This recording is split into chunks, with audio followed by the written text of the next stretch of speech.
Buenos días a todos. Eh, Reciban ustedes un saludo en nombre de la FOE y en mi condición de director del área jurídica de esta organización. eh, os muestro mi cordial bienvenida a estas jornadas programadas en el marco del proyecto Sea Más Empresas, la cual cuenta con la financiación de la Junta de Andalucía y se desarrolla por la FOE, siempre con la colaboración de la delegación territorial de esta consejería.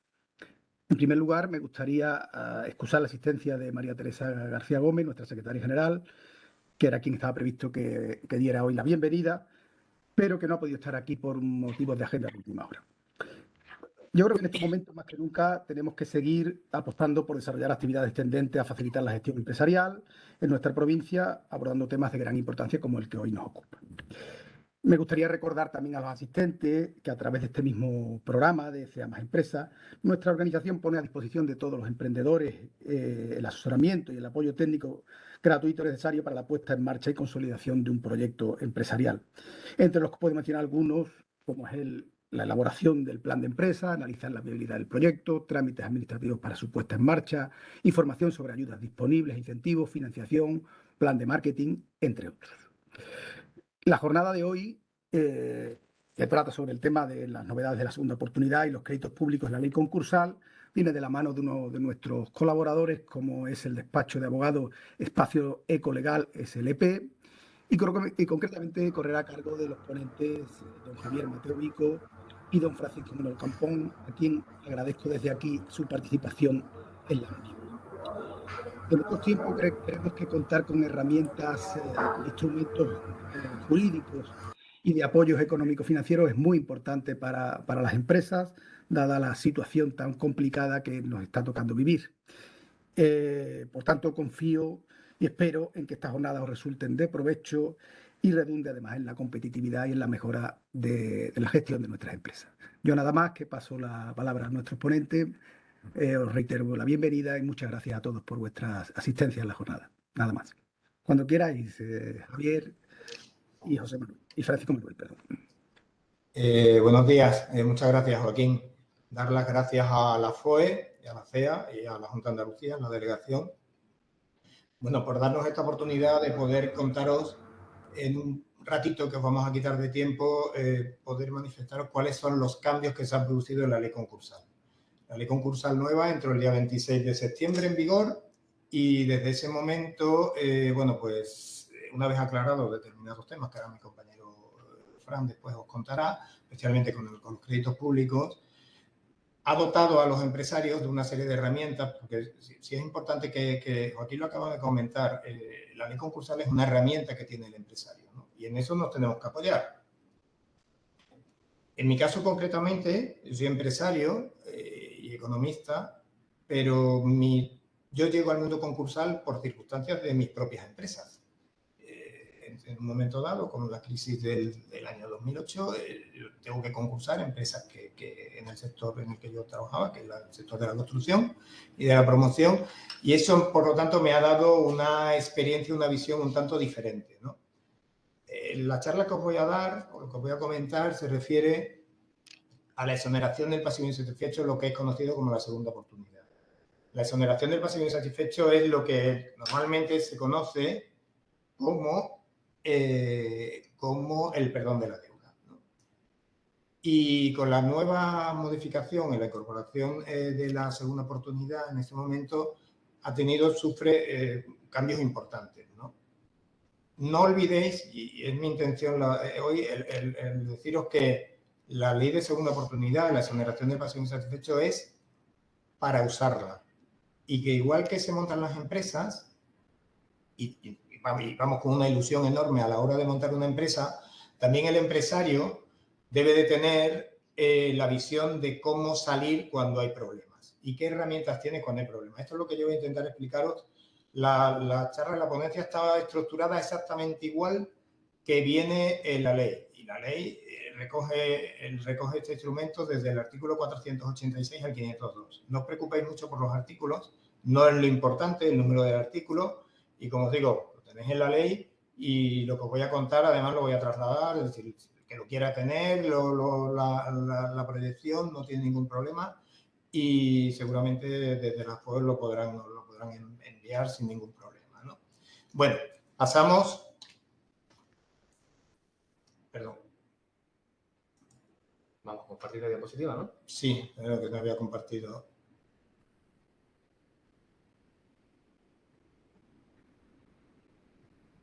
Vale.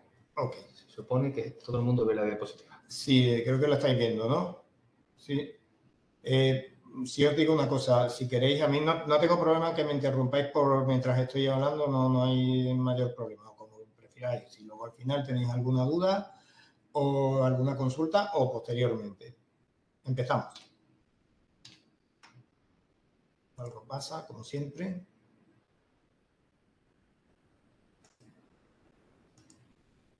Ahora, bueno, al igual que ocurría en la anterior ley, la exoneración del pasivo insatisfecho, como os digo, insistiré mucho con las palabras, pero al final recordar, es lo que se conoce como el perdón de la deuda, ¿no?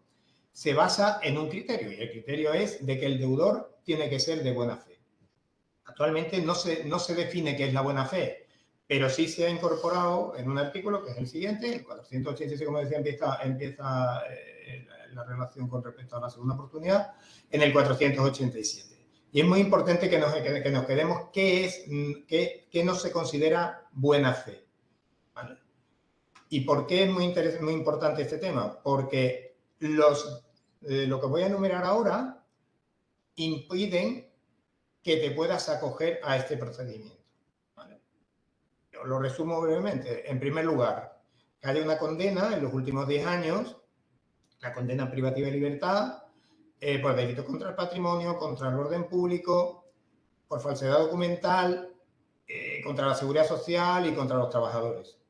Esto nos impediría ya de arranque el poder acudir a la exoneración. El segundo punto, y es un tema muy importante para los empresarios, porque las administraciones, tanto Hacienda, Seguridad Social, está usando este instrumento muy habitualmente, es la derivación de responsabilidad. Este asunto ha sido muy controvertido porque realmente al día de hoy una derivación de responsabilidad le puede caer a cualquiera y nos impediría el poder acceder a la exoneración. Directamente no podríamos acudir al instrumento. Estamos hablando de plazos muy amplios, estamos hablando de plazos de 10 años, ¿no? El haber sido declarado culpable, imaginaros que tu empresa concursó, te declaran culpable en tu concurso, eso ya te impide también el poder acceder.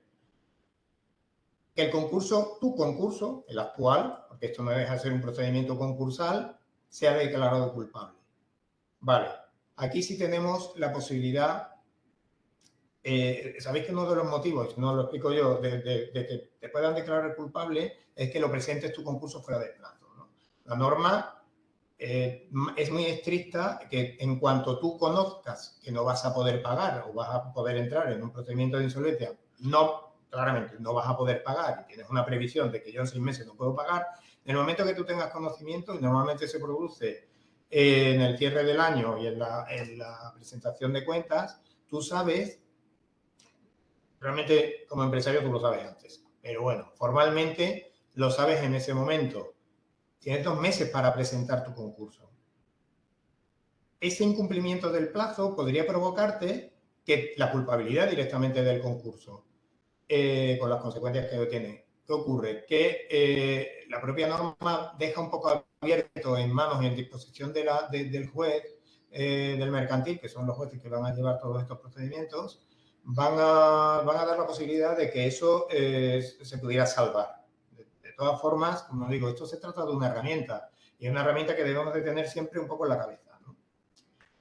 Muy importante es, habitualmente las personas que utilizan estos instrumentos, tanto este como el concurso de microempresa, no suelen no colaborar y no dar la información. Pero bueno, ocurre, ¿no? Y este tema es fundamental. Hay que colaborar en el concurso y colaborar con el juez y con el administrador concursal en el caso que lo hubiera, ¿no? En este tema me paro un segundito y se va a poder presentar todos estos procedimientos, se van a poder mediante formularios. Formularios igual que el formulario del IVA, ¿vale?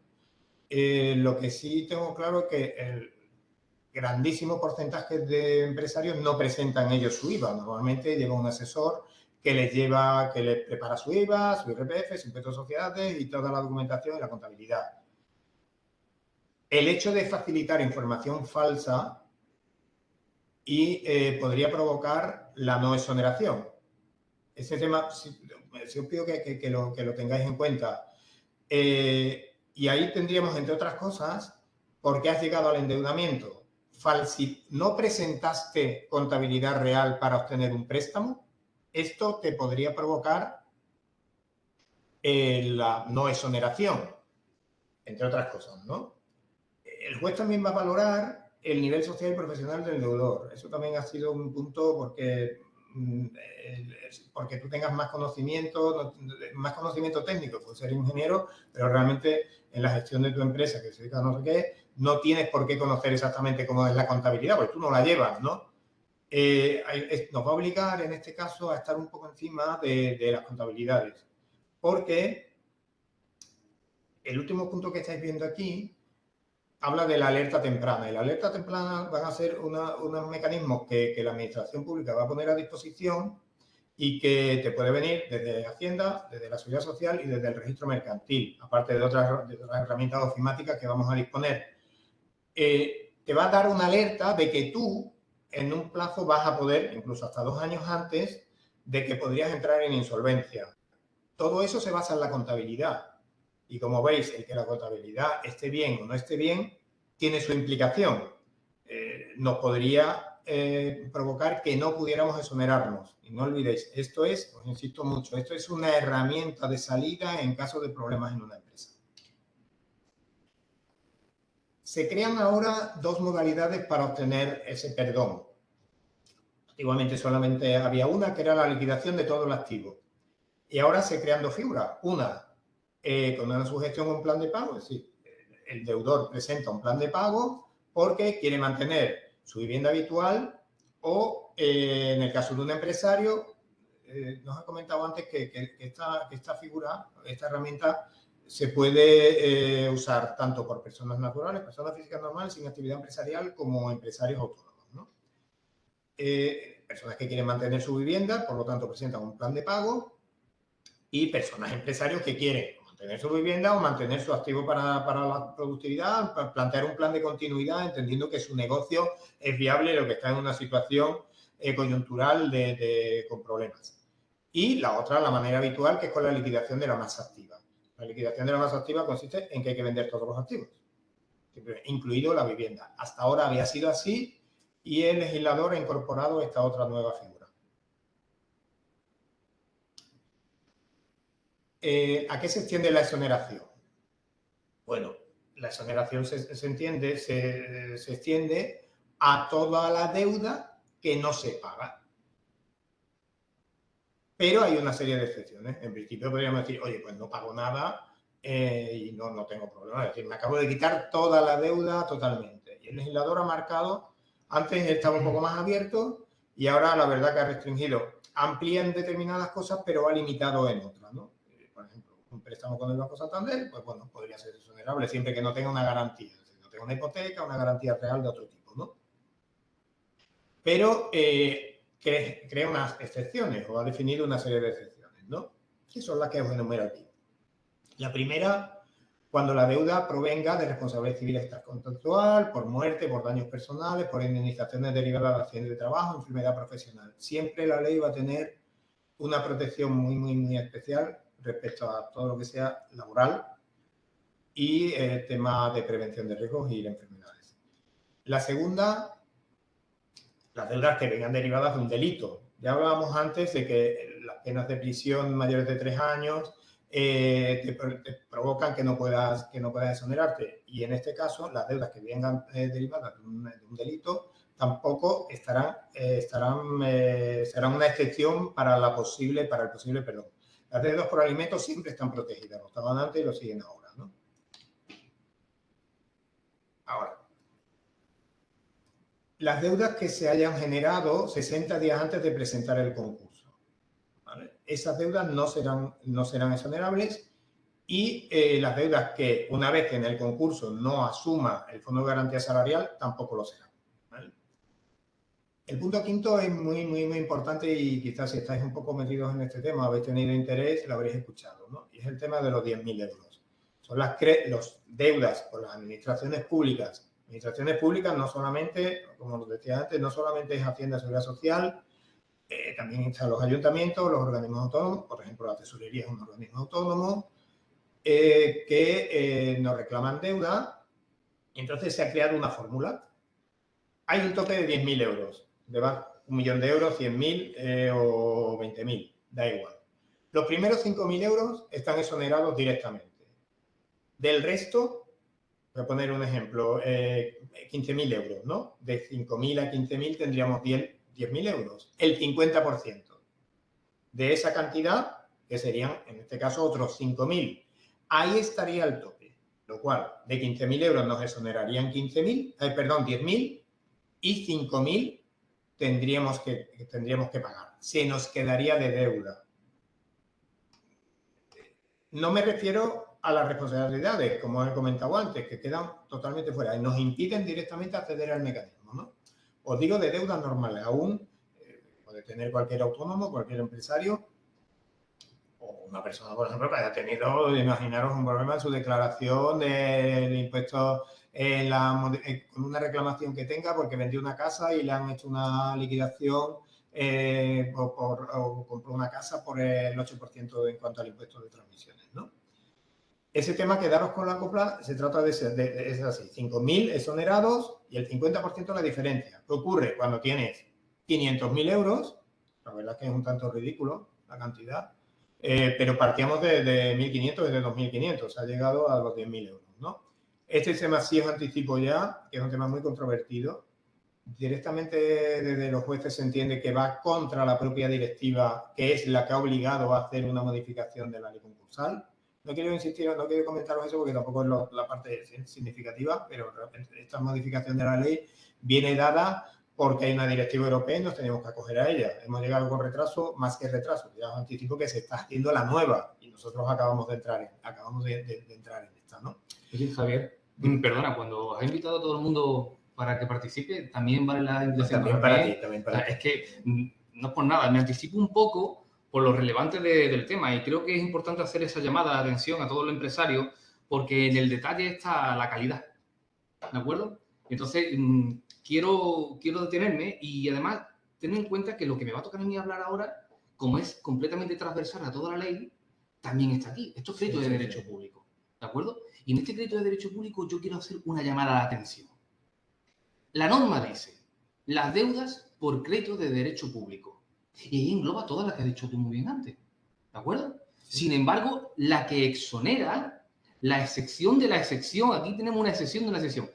La norma dice, lo que es general es que no se exonere el crédito de derecho público. Pero claro, nos da una dádiva, ¿vale? Y esa dádiva es, bueno, pues mira, usted, como somos bondadosos, lo que vamos a permitir es que el empresario, el autónomo, la persona física que pueda tener deuda de derecho público, siempre que se haya portado bien con todos los condicionantes que antes nos he explicado, vamos a tener la posibilidad de que nos perdonen hasta 10.000 euros. Pero de todo crédito de derecho público, no. De todo crédito de derecho público, no. Las que dice ahí. La que gestiona la Agencia Estatal de la Administración Tributaria y los créditos de la Seguridad Social.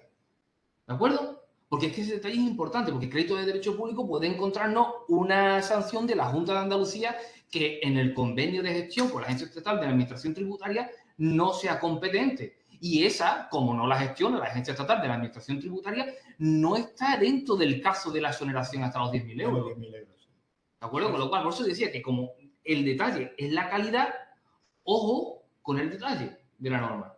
Yo ya te dejo. Gracias porque la aportación es interesante y además debéis de tenerla en cuenta, ¿no? Lógicamente, en el punto 6, la deuda por multas que hubieran sido generadas por procesos penales y por sanciones administrativas muy graves, pues no son exonerables.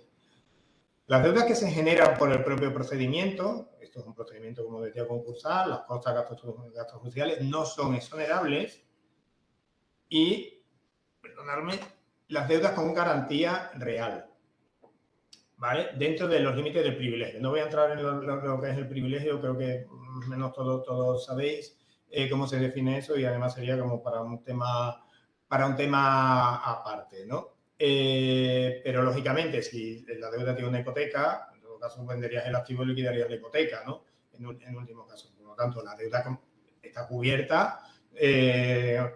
Con la venta del activo deberías cubrir esa hipoteca, ¿no? Por lo tanto, no es en las excepciones de exoneración. Vale. Hay una excepción que se ha generado también nueva en la norma y es, oiga, yo soy proveedor de este señor que va entrado en concurso y que está pidiendo su segunda oportunidad, pero es que si este señor a mí no me paga, me acaba de llevar a la insolvencia a mí. Ahí el juez, será una decisión del juez, que además tendrá que justificarse por parte en este caso, del proveedor o del acreedor, de por qué solicita eso, podrá decir, bueno, vale, pues entonces, en el crédito que se le debe a tal señor o a tal empresa, no se va a exonerar totalmente, se va a exonerar parcialmente o no se va a exonerar nada, porque lo que se va a evitar es el concurso en cascada, ¿no? Yo concurso y arrastro a tres, ¿no? Esa es para eso se ha creado, se ha incorporado esta excepción que me parece interesante. Lo que no sabemos cómo van los jueces, cómo van a entender ese tipo de justificaciones que vas a tener que presentar para que con un concurso de un señor a ti te arrastre, ¿no? Y no sean otras circunstancias, ¿no? Y otro tema importante, tú puedes volver en un 5 años, volver o en función de si te acoges al plan de pago, a liquidación de activos, podrás volver o en 2 años después de liquidar, de acabar tu plan de pago, podrás acogerte de nuevo a una exoneración de pasivo insatisfecho. Pero hay una excepción, claro. La superprotección de los créditos públicos te impide volver a esos 10.000 euros que hablábamos, que comentaba Fran y que comentaba antes. Solamente lo puedes hacer una vez. Podrás repetir cada 5 años si quieres, meterte en una herramienta de este tipo, en un procedimiento de este tipo, que no deja de ser duro, por luego personalmente, pero podrás acogerte de nuevo, pero nunca más, aunque tuvieras una deuda de 200.000 euros, podrás incorporar en los créditos públicos. ¿Vale? Ok. El siguiente punto, como decía, estoy siguiendo exactamente la estructura de la ley, es la extensión de la exoneración, es la extensión a quién afecta y cómo afecta, ¿vale? Mira, bueno, lógicamente el primero es al acreedor cuyos créditos son exonerables. Como hablaba antes del Banco Santander, me da igual, un proveedor, otro acreedor financiero y que no tenga garantías reales, por lo tanto su crédito es exonerable, del listado que hemos visto antes.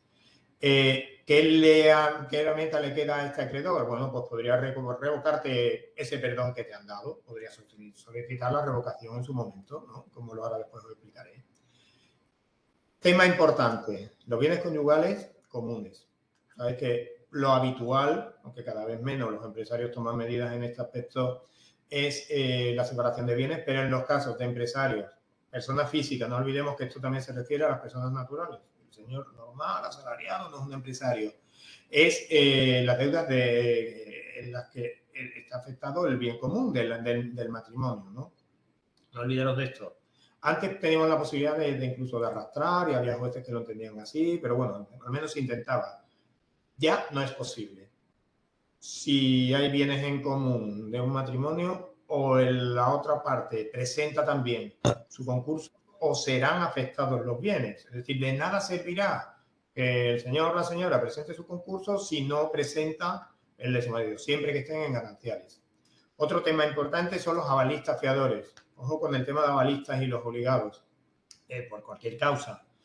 Aseguradores, los hipotecantes, los deudores y todos los que estén obligados no son afectados por la exoneración, con lo cual se quedarían con la deuda. ¿Qué puede hacer un avalista? Porque inmediatamente el acreedor lo va a llamar, eres el avalista, inmediatamente te va a llamar. ¿Qué puede hacer el avalista en este caso? Bueno, lógicamente lo que puede hacer es dos opciones: pagar o esperar que lo ejecuten. Si paga, se pone en la posición, y se pone en esa posición incluso si imaginaros una hipoteca o bueno, otro tipo de garantía y el avalista la paga, lógicamente el avalista toma la misma posición que tenía antes el anterior acreedor, ya fuera financiero o del tipo que fuera, ¿no?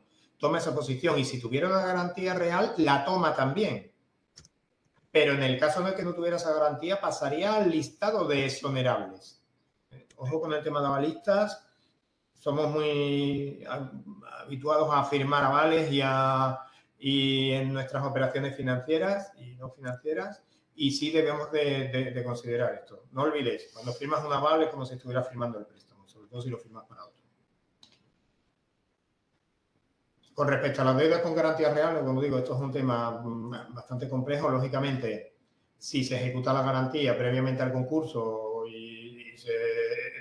y nos queda, imaginaos, la deuda eran 120.000, se ha ejecutado, la ejecución ha sido por 100.000, los 20.000 restantes se ejecutaría. En el caso de que la garantía fuera mayor que el propio valor, lleva un procedimiento específico que viene en el artículo, no lo voy a enumerar, donde el recálculo de intereses para al final volver a lo mismo, una exoneración de ese sobrante que no podamos cubrir. Y bueno, el tercer punto, lógicamente, si hay una liquidación de un activo que tenga una garantía y con esa liquidación cubrimos todo lo que tenemos exonerable, lógicamente se va a pagar, ¿no? Y ahí acabaríamos con el problema. Vale. ¿Qué opciones tiene el acreedor? Estamos hablando siempre del deudor, pero no olvidemos que podemos ser acreedores, ¿vale? Y este tema es importante. Nos puede pasar que un cliente nuestro sea el que entre en concurso, ¿no? ¿Por qué podemos solicitar una revocación? En primer lugar, porque haya una ocultación de bienes, derechos o de ingresos, ¿vale? Eso está claro, es decir, el acreedor siempre tiene la posibilidad de localizar, de buscar, de solicitar notas simples, de pedir la documentación que tenga que pedir, informar de cualquier cosa. Si localiza que hay bienes, derechos y que el deudor no los ha presentado, inmediatamente podría solicitar la revocación de ese perdón, ¿vale? El segundo punto, durante 3 años desde que se te concede la exoneración, ya sea la provisional o sea la definitiva, podrás, en el caso de liquidación, perdón, en la provisional o en el caso de liquidación de activos exactamente igual, durante 3 años, si nos toca la lotería, si nuestra situación económica mejora, no por causa de nuestro trabajo, sino por una herencia, por azar, por una donación, por un legado, se podría revocar. Además, tiene un procedimiento especial, es decir, imaginaros, se han exonerado 300.000 euros y nos tocan 100.000 euros en la lotería. Exoneraremos 100.000 euros, ¿vale? Se revocará, pero por los 100.000 euros. Pagaríamos esos 100.000 euros y el resto seguiría exonerado. Ahora, que nos tocan 300.000 euros y se habían exonerado, se nos habían perdonado 300.000, pues se levanta la exoneración y se acaba con todo, ¿no? Hay otro punto importante y es un tema bastante complejo y es, imaginaos que tenéis abierto un procedimiento. No os voy a hablar de un procedimiento penal, que puede ser, también lo contempla, pero sí de una posible resolución administrativa de firmeza, es decir, una derivación en ese periodo de 3 años. Nos vamos al principio cuando os decía, las derivaciones de responsabilidad impiden la exoneración. Inmediatamente quedaría revocada la exoneración. Esto es difícil de tragar, ¿no? Porque entre la lentitud de la administración en sus procedimientos y podéis pensar que estamos ya, oye, mira, tengo un plan de pago, tengo ya una exoneración porque liquidé todos mis activos y ahora de pronto te llega una firmeza de una derivación tanto de la Seguridad Social como de los casos más habituales como de la agencia tributaria y volvemos a la casilla de salida, pero además es complicado porque es que no podemos exonerarlo. Tengo un problemita aquí con esto. ¿Vale? Como decía, el plazo son 3 años y desde es el plazo que tenemos desde el punto de vista del acreedor para solicitar la revocación. Bueno, al principio os he contado que se crea una novedad dentro de las herramientas, ¿no? Una, que podamos presentar un plan de pago, ¿vale? ¿Vale? Para los dos casos. ¿Por qué un plan de pago? Primero, porque nos permite mantener la vivienda. Ahora teníamos que liquidar la vivienda, era uno de los grandes problemas que tenía el procedimiento. Sí o sí tenías que liquidar tu vivienda habitual y nos permite la continuidad del negocio. Si quisiéramos continuar con el negocio, ¿no? Si tuviéramos viso de continuidad. ¿Qué debe de tener el plan de pago? En primer lugar, por supuesto, un calendario de pago, ¿vale? Solamente de los créditos exonerables. El resto de créditos no exonerables quedan apartados, no los vamos a contemplar. Lo primero, lógicamente, el calendario de pago. Y la segunda, debe relacionar el detalle de los ingresos y recursos previstos. Ojo con el tema de los empresarios. El empresario no sabe exactamente cuáles van a ser sus ingresos. Tendrá que hacer una estimación, es un plan de continuidad. Tú estás diciendo, pues yo entiendo que yo en este año voy a facturar tanto, en este año voy a facturar tanto, en este año voy a facturar tanto. Y en eso vas a generar tu plan de pago, ¿no? Muy importante, el plan de pago, por supuesto, no puede recoger que liquidas el patrimonio. Entonces estaríamos en el siguiente supuesto, en el supuesto 2, digamos, en el tradicional, liquidando todo el activo. No estoy presentando un plan de pago. Eso no se puede entender así. En el punto B, perdonadme, hay un error ahí, es la duración. La duración del plan de pago son 3 años con carácter general, habitual, y 5 años en los casos siguientes, como os digo. La primero, que no se liquide la vivienda habitual, es decir, quiero mantener la vivienda habitual, la mía, la de la familia, ¿vale?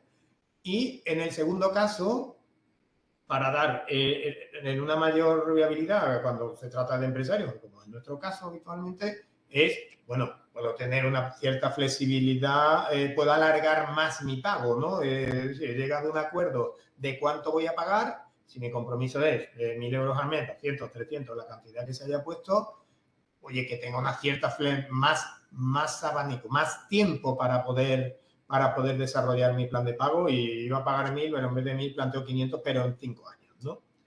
Tenemos esas dos posibilidades. Perdona, Javier, de nuevo te voy a interrumpir. Claro. Yo lo siento. Es que, claro, vas avanzando y yo voy a aprovechar, por si luego no me das tiempo, ya que te estás pasando de tiempo consumido en tu ponencia. No, me queda 1 minuto y 20 y me queda un rato. Bueno, voy a avanzar con el procedimiento. Te lo voy a ceder. De todas formas, voy a aprovechar, porque luego estos detalles tengo que hacer la llamada de atención a los empresarios, incluso, bueno, a los consumidores es más extraño, ¿no? Pero también a los consumidores, porque este detalle es importante en las conclusiones que se van a poder obtener de la ponencia que voy a dar yo después. Y es que no sé si lo dirá más adelante, y quizás soy un poco osado, lo importante está en cuándo puedo yo optar por ese plan de continuidad en la exoneración del pasivo insatisfecho, por esa conservación de parte de la masa activa, ¿no? Por esa nueva forma de obtener la liberación de la deuda. Y hay que tener especial cuidado, porque hemos visto cómo el crédito de derecho público, en su extensión, puede impedir que yo acceda a la exoneración del pasivo insatisfecho. ¿De acuerdo? Pero puede ser casos donde el crédito de derecho público me impida acceder al plan de pago, porque me abre el procedimiento directamente en fase de liquidación. Sí. Además, sin ponderar siquiera si soy capaz o no capaz de poder atender a ese crédito de derecho público. Porque, claro, aquí la limitación del acceso es vasta y es además gravosa, porque obvia, en mi opinión, no sé cómo va a quedar esto, pero puede llegar a obviar hasta la posibilidad de un aplazamiento o fraccionamiento. Te impido el acceso a la exoneración del pasivo insatisfecho, a ese beneficio legal, que antes era un beneficio, ahora es un derecho, y no he ponderado si puedo obtener un aplazamiento o fraccionamiento que me mantenga al día. Es un poco grueso, un poco grotesco. Sí. El plan de pagos, lo que te dice la norma, ¿vale? Aquí que os decía, ¿qué tiene que contener? Vale, calendario y una relación de detalles y recursos previstos, y esos detalles y esos ingresos y recursos previstos deben de recoger, en tu plan de pago debe recoger lo que vas a incorporar en el plan de pagos, esos créditos excepcionales que vas a pagar y todos los compromisos. Por ejemplo, es que yo quiero acogerme a un plan de pago porque voy a mantener mi casa. Debes de incorporar qué dinero necesitas para la hipoteca. Tengo que incorporar, si tuviera un fraccionamiento de ese crédito público, que ya lo tengo concedido o lo he solicitado porque antes de poder no exonerar en las cuantías y tal. Y debes de recoger todas esas cuantías. Por lo tanto, y Fran además estaba incorporando, oye, es que además la administración pública me puede bloquear absolutamente, totalmente, sí, es cierto. ¿Por qué? Porque se le da una sobreprotección excesiva desde el punto de vista no mío, bueno, en este caso nuestro, que también lo entendemos así, desde los propios jueces que son especialistas, los jueces de mercantil que son especialistas en este asunto, la sobreprotección que se ha otorgado el legislador para sí mismo. Sí, aquí no cobra nadie, pero yo sí, así de fácil, os lo digo así de claro, puede provocar, primero, que no pueda pagar, que me provoque directamente la liquidación. Ese tipo de cosas pueden ocurrir, porque es que la administración continúa con sus procedimientos. Pero fíjate, y por acabar con esto, yo me pongo en el caso en el que uno de los motivos que impide el acceso, abrir la puerta a ese derecho de exoneración, es que un señor o se le haya derivado una deuda de su actividad como administrador de su mercantil sociedad limitada unipersonal, por ejemplo, o porque tenga una sanción de las denominadas graves mayor a 5.000 euros. ¿De acuerdo? Sí. Es decir, que una deuda de 6.000 o 7.000 euros que inicialmente no parece que vaya a provocar la necesidad de liquidar un patrimonio, a la postre, al final, impidiendo el acceso, impidiendo el plan de pago, impidiendo muchas de las posibilidades que te da la norma, lo que va a provocar es la liquidación. Ya sea bajo la protección de la norma o ya sea porque este señor no tenga forma de salir de su insolvencia. Claro, porque yo puedo ser insolvente porque me estén venciendo pólizas de crédito y la causa de la insolvencia sea el vencimiento y la exigibilidad de una póliza de crédito y no por no poder superar 6.000 euros. Pero es que si tengo los 6.000 euros, la cuesta se me pone hacia arriba, no hacia abajo. Sí. Complica muchísimo. El tema del crédito público es realmente lo que exigiría en esta norma, ¿no? El legislador se ha otorgado para sí mismo toda la protección posible y un poquito más, ¿no? Que se gana en el Tribunal de Justicia de la Unión Europea y nos acogemos a lo que es habitual en el resto de la Unión Europea, donde el crédito público no tiene esta protección y es un crédito más y en el que se puede llegar a formas de pago y tal. Ahora Fran después os va a explicar cómo se consiguen aplazamientos y las modificaciones que se han hecho respecto a ese tema. Es más, el 26 de septiembre entra en vigor la norma y a los 10 días ha salido ya una modificación. No ha durado ni 10 días sin modificación y básicamente ha sido para el crédito público, ¿no? Bueno, en cuanto a la aprobación, y voy a ir rapidísimo ya con esto porque quiero comentaros cómo es el siguiente proceso en cuanto a liquidación de activos, ¿vale? Bueno, se traslada a los acreedores por 10 días. Ojo, los plazos para acreedores en cualquiera, no solo en la segunda oportunidad, sino en todos los procedimientos concursales van a ser cortísimos. Fijaros, 10 días.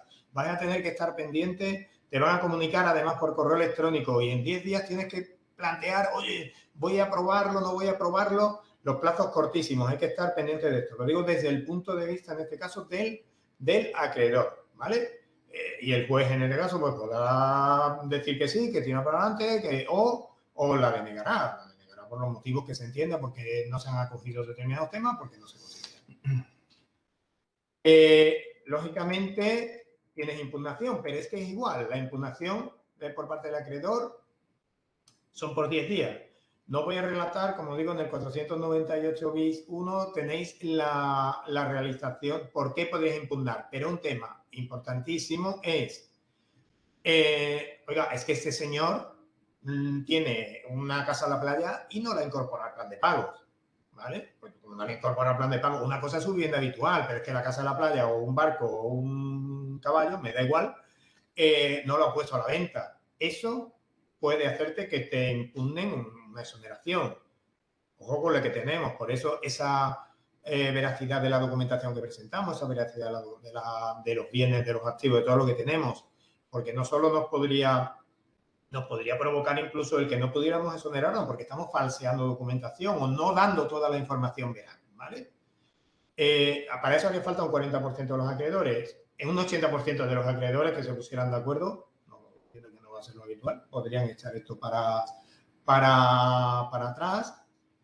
La norma te dice que tus ingresos que no fueran, que superen el mínimo inembargable, debes de destinar al plan de pagos y, lógicamente, el acreedor te los puede verificar, ¿vale? Como te lo puede verificar, inmediatamente podría hacer la impugnación, pero que los plazos son cortísimos y hay que estar muy pendientes en este asunto, ¿vale?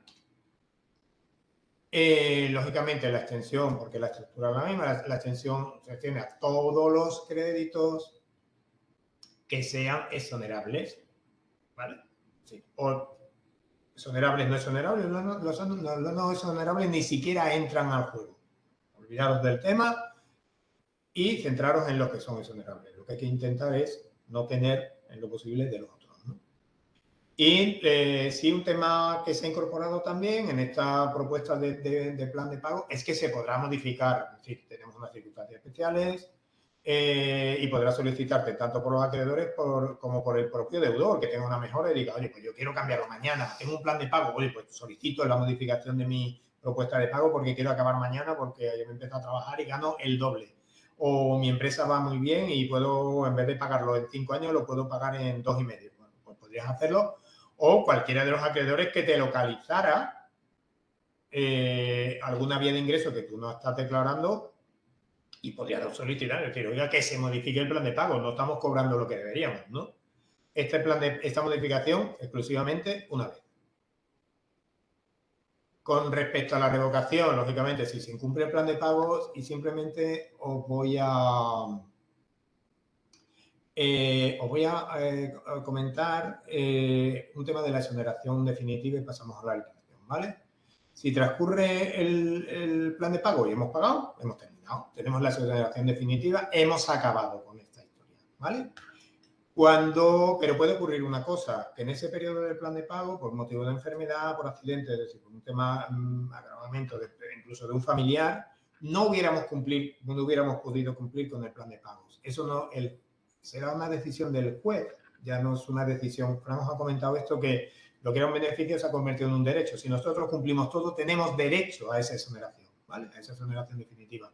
Pero si hemos tenido un problema, un accidente, enfermedad, incluso de un familiar, el juez podría considerar esto y darnos también la exoneración definitiva.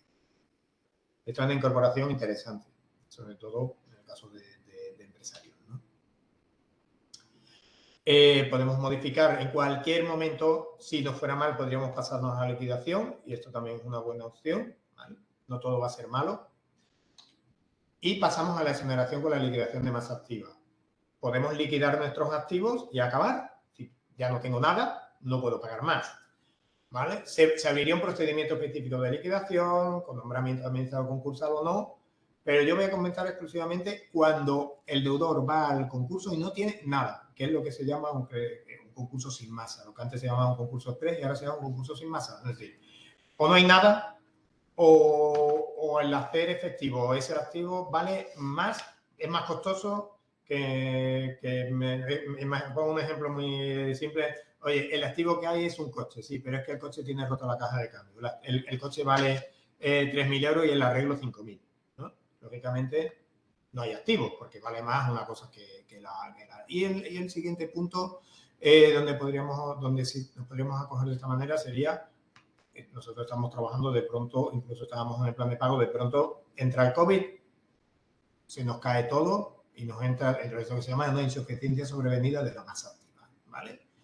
El procedimiento teóricamente es rapidísimo, 10 días, 10 días para el juez le comunica a los acreedores tienen un plazo cortísimo también para ver si nombran un administrador concursal porque puedan entender que me estás ocultando algo, que no estás diciendo la verdad, o ni siquiera lo solicitan y en ese plazo legal, si cumplimos lógicamente que no estemos en ninguna causa que nos impida la exoneración, presentando la renta de los 3 últimos años, justificando de por qué estamos en esa situación, poca cosa.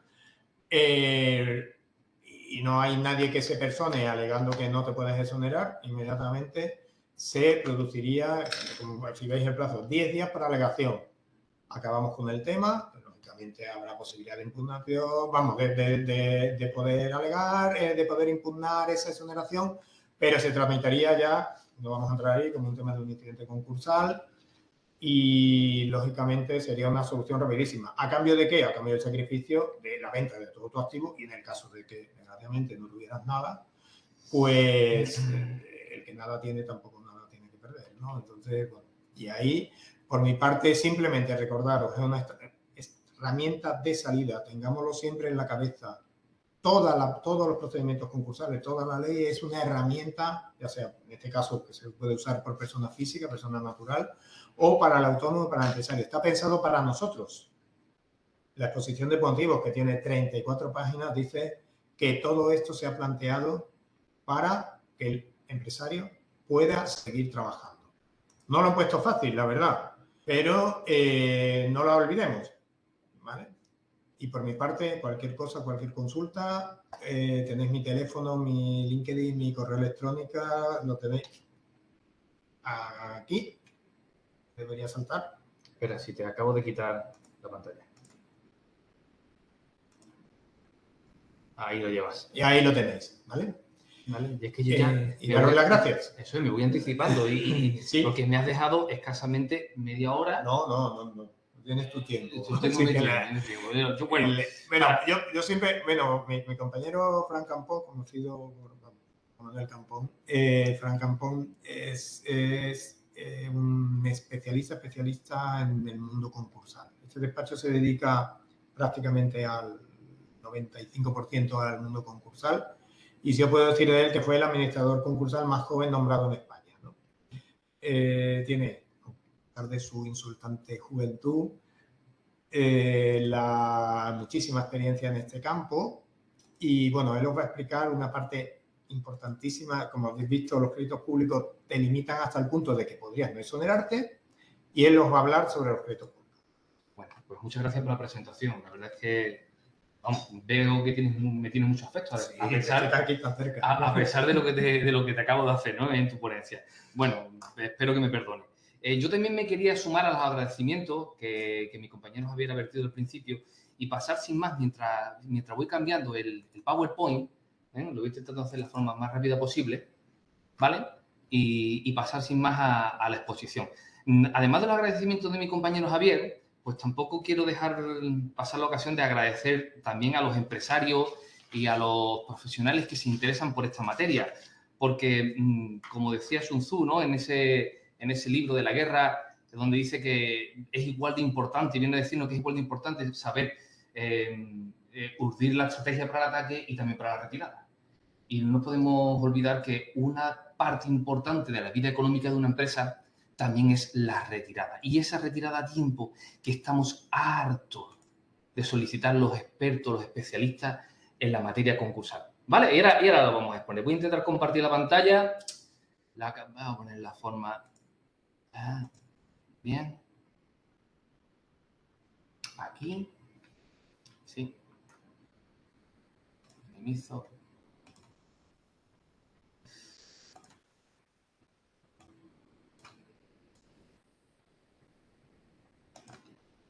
Compartir. Bien. Va cargando. Bueno. Esperamos que cargue. Yo voy avanzando porque esto parece que va lento. No sé los motivos, pero parece que va lento. Va, ya ha cargado, ¿no? Sí. Vale, estupendo. Un poco por aquí.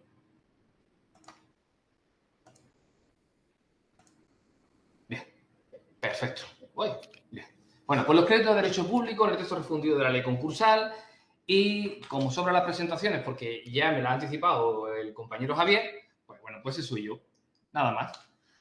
Y paso directamente al meollo. Mira, y a mí siempre me gusta hacer una breve introducción, que es de lo que trata esta transparencia, Y voy a parafrasear un programa, la cabecera de un programa conocido aquí de la televisión autonómica, que decía, no sabemos de dónde venimos, no sabemos quiénes somos si no sabemos de dónde venimos. ¿De acuerdo? ¿Qué ha pasado? No. Ah, me estabas comentando ahí. Bien, entonces, bueno, pues claro, ¿de dónde venimos? Pues venimos de la ley concursal. Y esto es una reforma. La reforma de la ley se denomina 16/2022, de 5 de septiembre, como tú bien decías, de reciente entrada en vigor.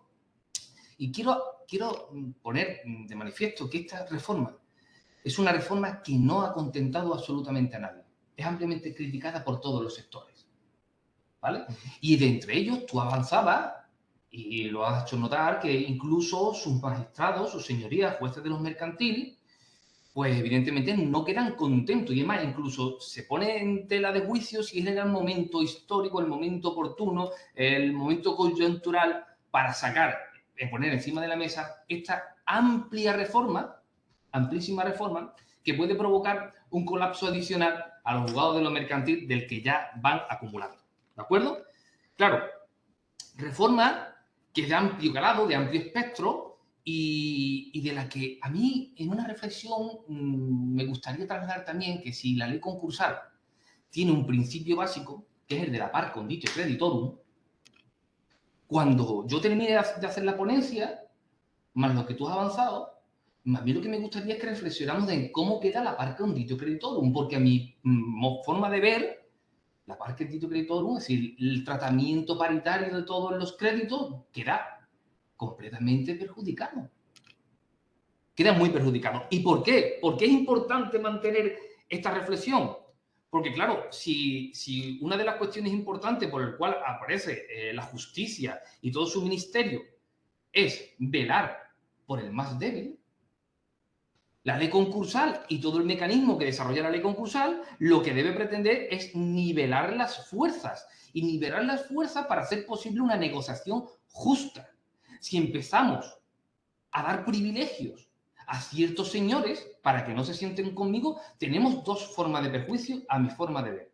Primero, cuando soy deudor, porque me ceja la posibilidad de negociación con mis acreedores, y cuando soy acreedor, porque hay señores que se posicionan delante mía.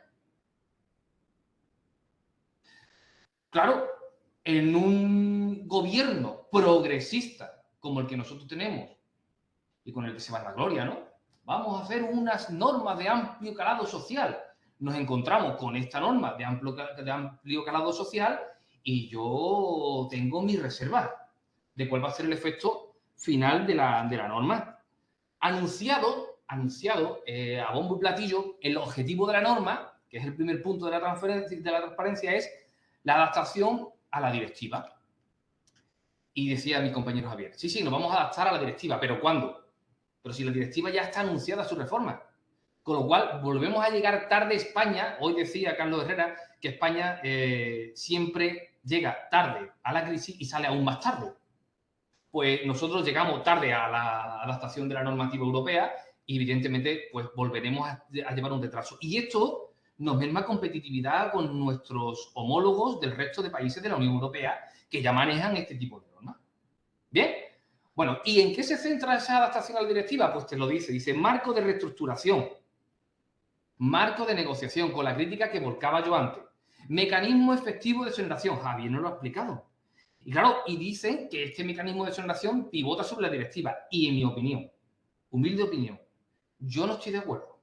Porque ya la Constitución española, en el artículo 51, nos refleja que se debe de tener un mecanismo eficiente para la protección de consumidores. Y si la exoneración del pasivo insatisfecho no es un mecanismo de protección a consumidores, pues que venga alguien y me lo diga.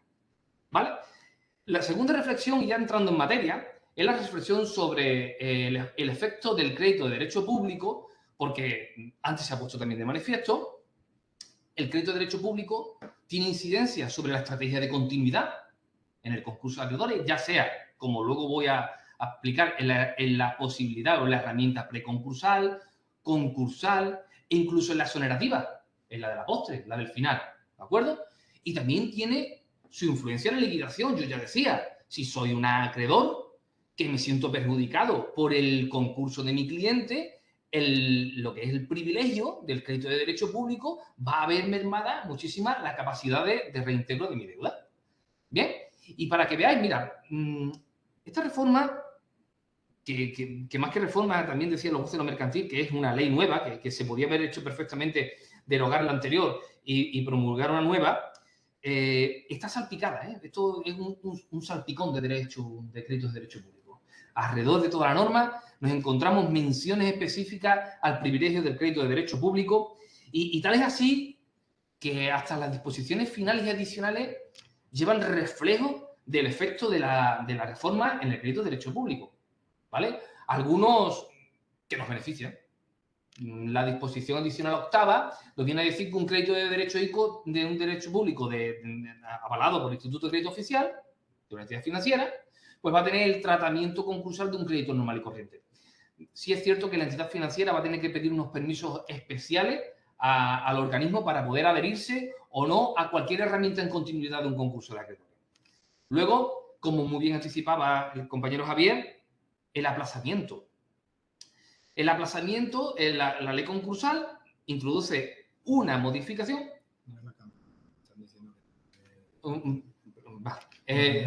Introduce una modificación en los aplazamientos de la Ley General Tributaria en su disposición adicional 11ª. Y ya bien decía, me lo voy a ahorrar, que se va a modificar lo que es la propuesta de modificación, viene en la Ley de Presupuestos Generales del Estado, en esa ley que es un desastre que utilizan los gobiernos para hacer cualquier tipo de reforma. Y luego, una de las últimas también, o la última reseña en esas disposiciones, es la capitalización de las prestaciones de desempleo, que viene de la disposición final octava y es una modificación de la Ley General de la Seguridad Social. Pues como decía, un verdadero salpicón de créditos de derecho público. Pero claro, no podemos empezar a hablar y volcar todo lo que son créditos de derecho público si no intentamos al menos una definición. Y también Javier la anticipaba. Son las deudas que las personas físicas y jurídicas tienen con la agencia tributaria, con la Tesorería General de la Seguridad Social, con las comunidades autónomas, con los ayuntamientos y con los organismos autónomos dependientes de estas administraciones públicas. ¿De acuerdo? Con lo cual, no solamente son créditos de derecho público los de Hacienda y la Seguridad Social, aunque sean los más visibles, ¿de acuerdo? Por su relevancia, por su cotidianidad en el tráfico mercantil. Luego, hay otra cuestión que quiero volcar, que es el concepto o la utilidad del concurso de acreedores. Y son las tres siguientes preguntas, ¿vale? ¿Cuándo hay que presentar un concurso de acreedores? Pues por mi experiencia, lo que me trae al despacho son insolventes, profesionales, autónomos o mercantiles que vienen totalmente ahogadas, directamente a liquidación. ¿Y cómo ponen de manifiesto esa insolvencia? Pues ponen de manifiesto cuando recibe un embargo genérico por los créditos comerciales. Evidentemente, en ese preciso momento, la empresa ya está completamente mermada o incapacitada para la continuidad, porque si todo lo que genero me lo embarga el ente público o me lo embarga el acreedor que me está ejecutando, estoy asfixiado en mi nutrir diario. Con lo cual, ahí es cuando el empresario se da cuenta que no puede superar su insolvencia y cuando llega hay que explicarle que ya no es posible superar su insolvencia. ¿Vale? Por eso, el momento idóneo es cuando existe posibilidad de superar la insolvencia, cuando esa insolvencia asoma. ¿Vale? ¿Por qué presentar un concurso de acreedores? Bueno, por regla general, los administradores y empresarios pues piensan que el concurso de acreedores le va a purgar de la responsabilidad y con esa purga de la responsabilidad pues va a poder emprender de nuevo.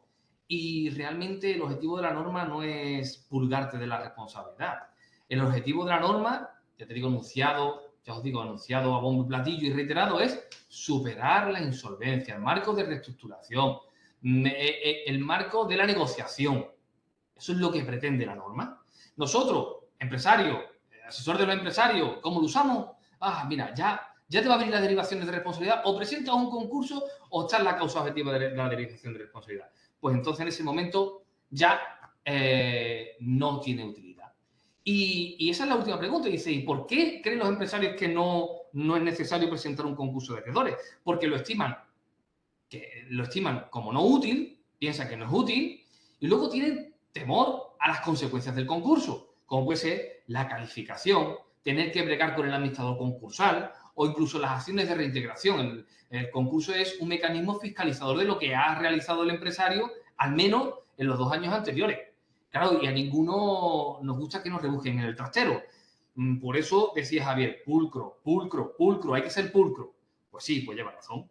Claro, yo esto lo enfrento a que el concurso hay que presentarse cuando aparezca la causa de insolvencia, y cuando aparece la causa de insolvencia y somos raudos y somos eficientes, pues evidentemente podremos despejar la posibilidad de derivación de responsabilidad. Fijaros en el circulito que os pongo, que esto es un artículo de la norma nuevo, ex novo, que se dice en derecho, que dice que el concurso de acreedores no vinculará ni al orden penal ni al orden contencioso administrativo. Y esto es una llamada a la atención, ¿vale?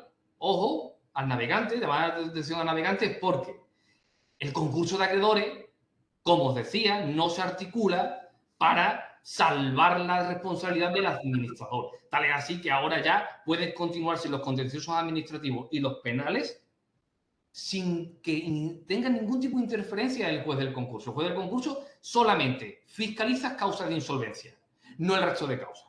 ¿Bien? Vale. Pues voy a intentar pasar muy rápido, de forma muy didáctica, por el efecto del crédito de derecho público, porque si el compañero pues se ha consumido todo el tiempo. Yo te lo puedo decir. No, tienes tu tiempo. Sí, vale, bien. Vale, pero agoto al auditorio. Bien, bueno, pues yo identifico 3 fases. Expongo el efecto de derecho público sobre 3 fases. La primera fase preconcursal, la segunda fase concursal y la tercera fase del procedimiento especial de microempresa, que también tendremos oportunidad de exponer. Quiero anticipar que esta microempresa en la ley concursal es un concepto completamente distinto al de microempresa contable o al de microempresa que tenemos entendido. Por 2 motivos. Primero, por los quantum de los escalones, y segundo, por los conceptos o por lo que se fija, ¿no? Para considerarlo microempresario. Este microempresario es un empresario que tiene a su cargo menos de 10 trabajadores, que tiene un importe neto de la cifra de negocio inferior a 700.000 euros y, esto es lo extraño, ahora se fija en el pasivo y dice que tenga menos de 350.000 euros de pasivo. Javier decía, no, el preámbulo de la norma dice muchas cosas, 30 y tantas páginas.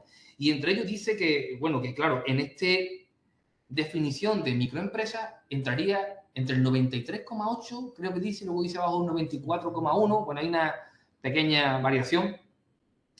Y dice que entran la mayoría de las empresas. Yo no es por nada. No sé qué concepto de empresario o de pasivo, porque se habla de pasivo en su conjunto.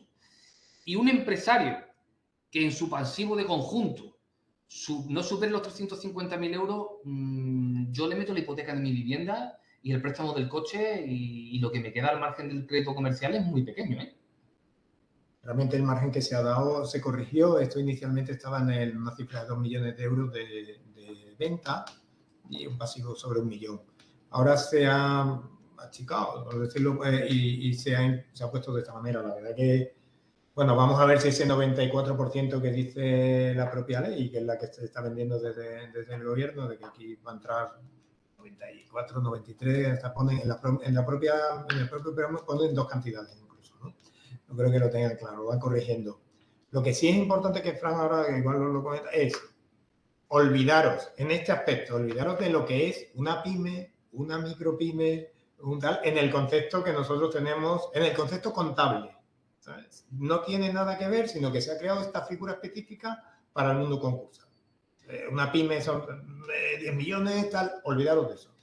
Mira, también voy a anticipar un poco y quizás también me riña el compañero Andrés. Este procedimiento de microempresa es el procedimiento formulario. Y en este procedimiento formulario no interviene de forma obligatoria un administrador concursal y la fiscalización del juez es mínima, ¿vale? Al igual que ocurre con la reestructuración, ¿vale? Claro, yo decía al principio, cuidado, porque cuando no existe la fiscalización del poder, hay abusos. Las fuerzas no se nivelan y podemos sentirnos perjudicados como deudor y como acreedor.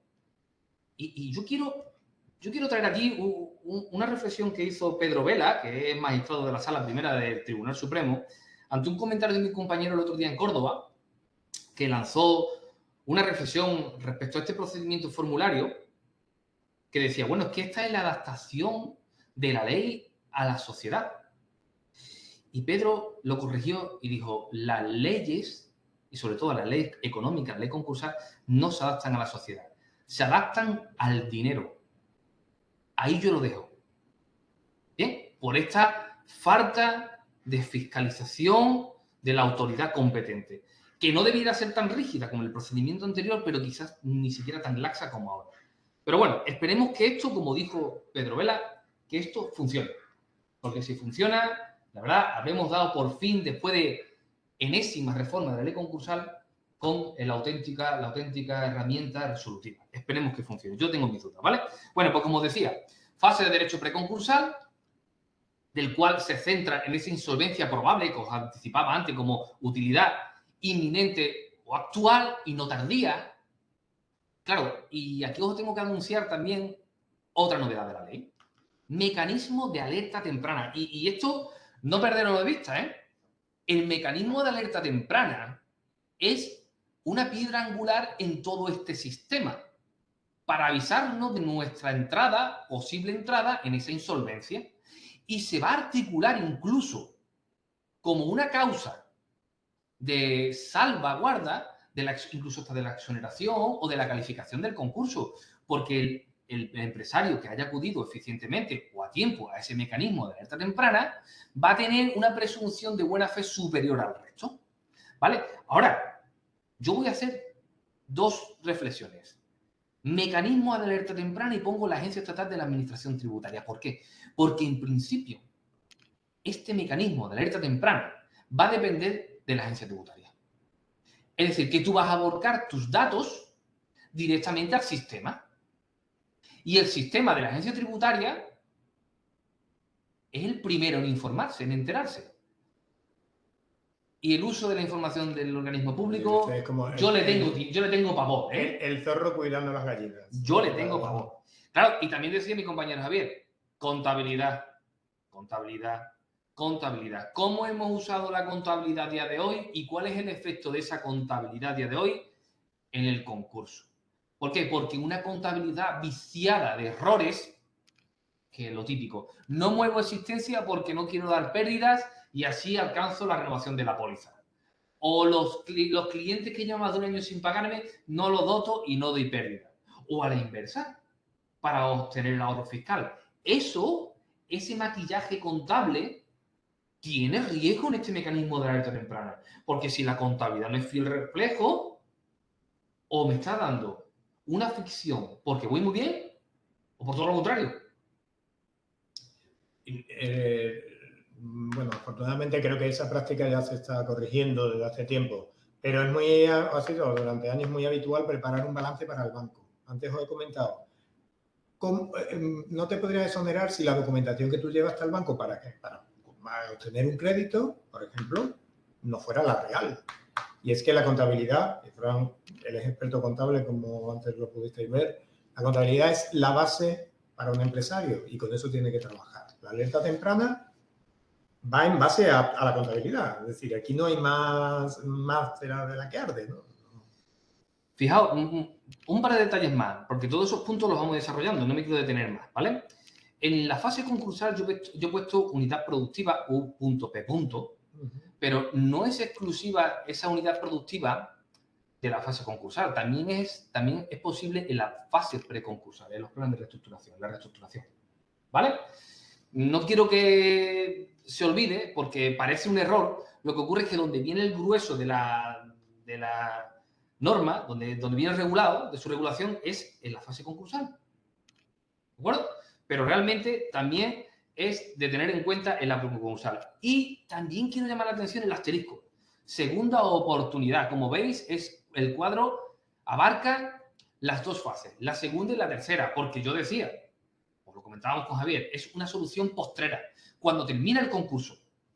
Cuando termina el concurso o cuando el concurso se gestiona o se tramita sin masa, es cuando al final de ambos dos procedimientos existe la posibilidad de la persona física de solicitar esa segunda oportunidad, ¿vale?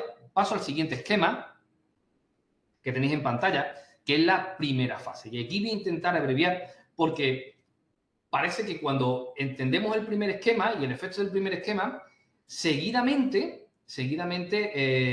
va a ser sencillo ver cómo se traslada o pretende la norma trasladar los mismos efectos con alguna especialidad, con alguna singularidad, ¿de acuerdo? Primera fase, derecho preconcursal y lo más importante, o procedimiento único. Antes teníamos acuerdos extrajudiciales de pago, planes de refinanciación. No, ya todo eso ha desaparecido. Se le articula un libro exclusivo, que es el libro segundo, para esta fase preconcursal y se articula en una sola herramienta de amplio espectro, que será también objeto de la siguiente ponencia del próximo día. Es el plan de reestructuración. Este plan de reestructuración afecta casi a todo el mundo.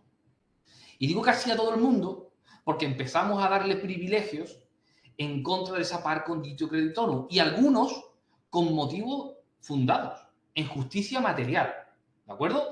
Y otros no tantos. Entonces quedan fuera de esos planes de reestructuración o de ese efecto del plan de reestructuración, que pueden ser quitas, que pueden ser espera, que puede ser transformación de crédito en propio capital de mi mercantil. Muchas herramientas que expondremos también, ¿de acuerdo? Porque ya digo que es el verdadero grueso de la reforma, ¿vale? Quedan fuera los laborales, los créditos con garantía real, antes también lo comentaba Javier, la exoneración, los que tienen garantía real, los que tienen una hipoteca, los que tienen un leasing, cuidado, esos no se ven afectados. Los créditos por alimentos, es decir, de justicia material. Tú no puedes, si tú estás obligado a pasar alimentos, ¿vale?, a tus descendientes, pues lo que no puede hacer es tu insolvencia perjudicar a señores que nada tienen que ver con tu actividad económica y además que puede provocar una injusticia social, ¿de acuerdo? Y bueno, luego tenemos aquí la responsabilidad civil extracontractual, que también queda exento. ¿Y cómo vamos a ver? Porque si no, no estaría aquí esta transparencia. El crédito de derecho público no queda exento, pero casi exento. Entonces, luego, creo que tendréis herramientas de juicio suficientes. Bien, decía, insolvencia probable, inminente o actual. Y vamos a distinguir el efecto que va a provocar en la comunicación de las negociaciones, de la solicitud de ese plan de reestructuración mientras lo estamos elaborando o lo estamos configurando y negociando, para vestirnos de garantías, podernos centrar en esa negociación y no ver mermadas nuestras posibilidades de llegar a un acuerdo porque los demás, mientras estoy distraído, como cual mago, mientras estoy distraído, me están sacando la cartera del bolsillo trasero. ¿Y qué inventa la norma? ¿O qué prescribe la norma? Perdón. Bueno, pues escribe un montón de paralizaciones para casi todo el mundo. Bien, y entonces se ve a prima facie, a bote pronto, el efecto directo. Yo he puesto el artículo, Javier decía, los artículos no son importantes. Y lleva razón, los artículos no son importantes. Pero bueno, si alguien tiene curiosidad, está ahí el artículo 605 del texto refundido de la ley concursal, que dice, o que nos viene a decir, que pues que no se van a suspender las ejecuciones de crédito de derecho público. Ellos van a continuar, como si esto no fuera con ellos. Si yo tengo una negociación con acreedores, negocie usted con los acreedores, a mí me deja usted al margen.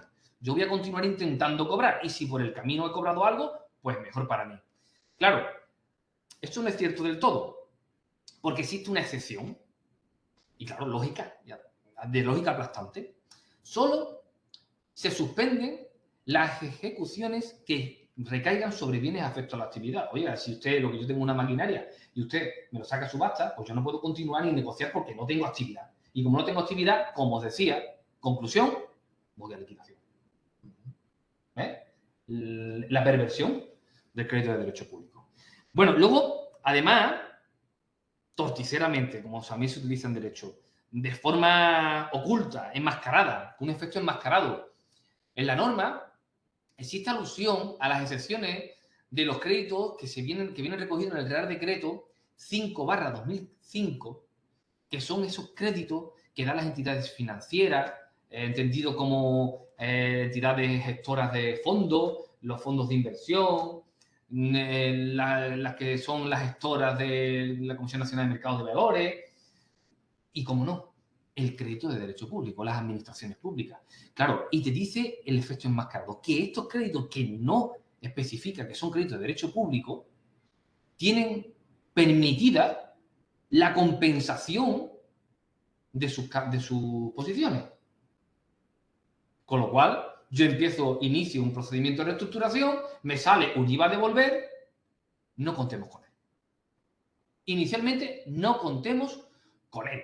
Y además también te dice, si lo que tengo es una garantía, no porque yo haya iniciado un procedimiento de ejecución a premio, sino porque yo lo haya constituido. He constituido una garantía sobre un fondo, o he ignorado unas participaciones, unas acciones.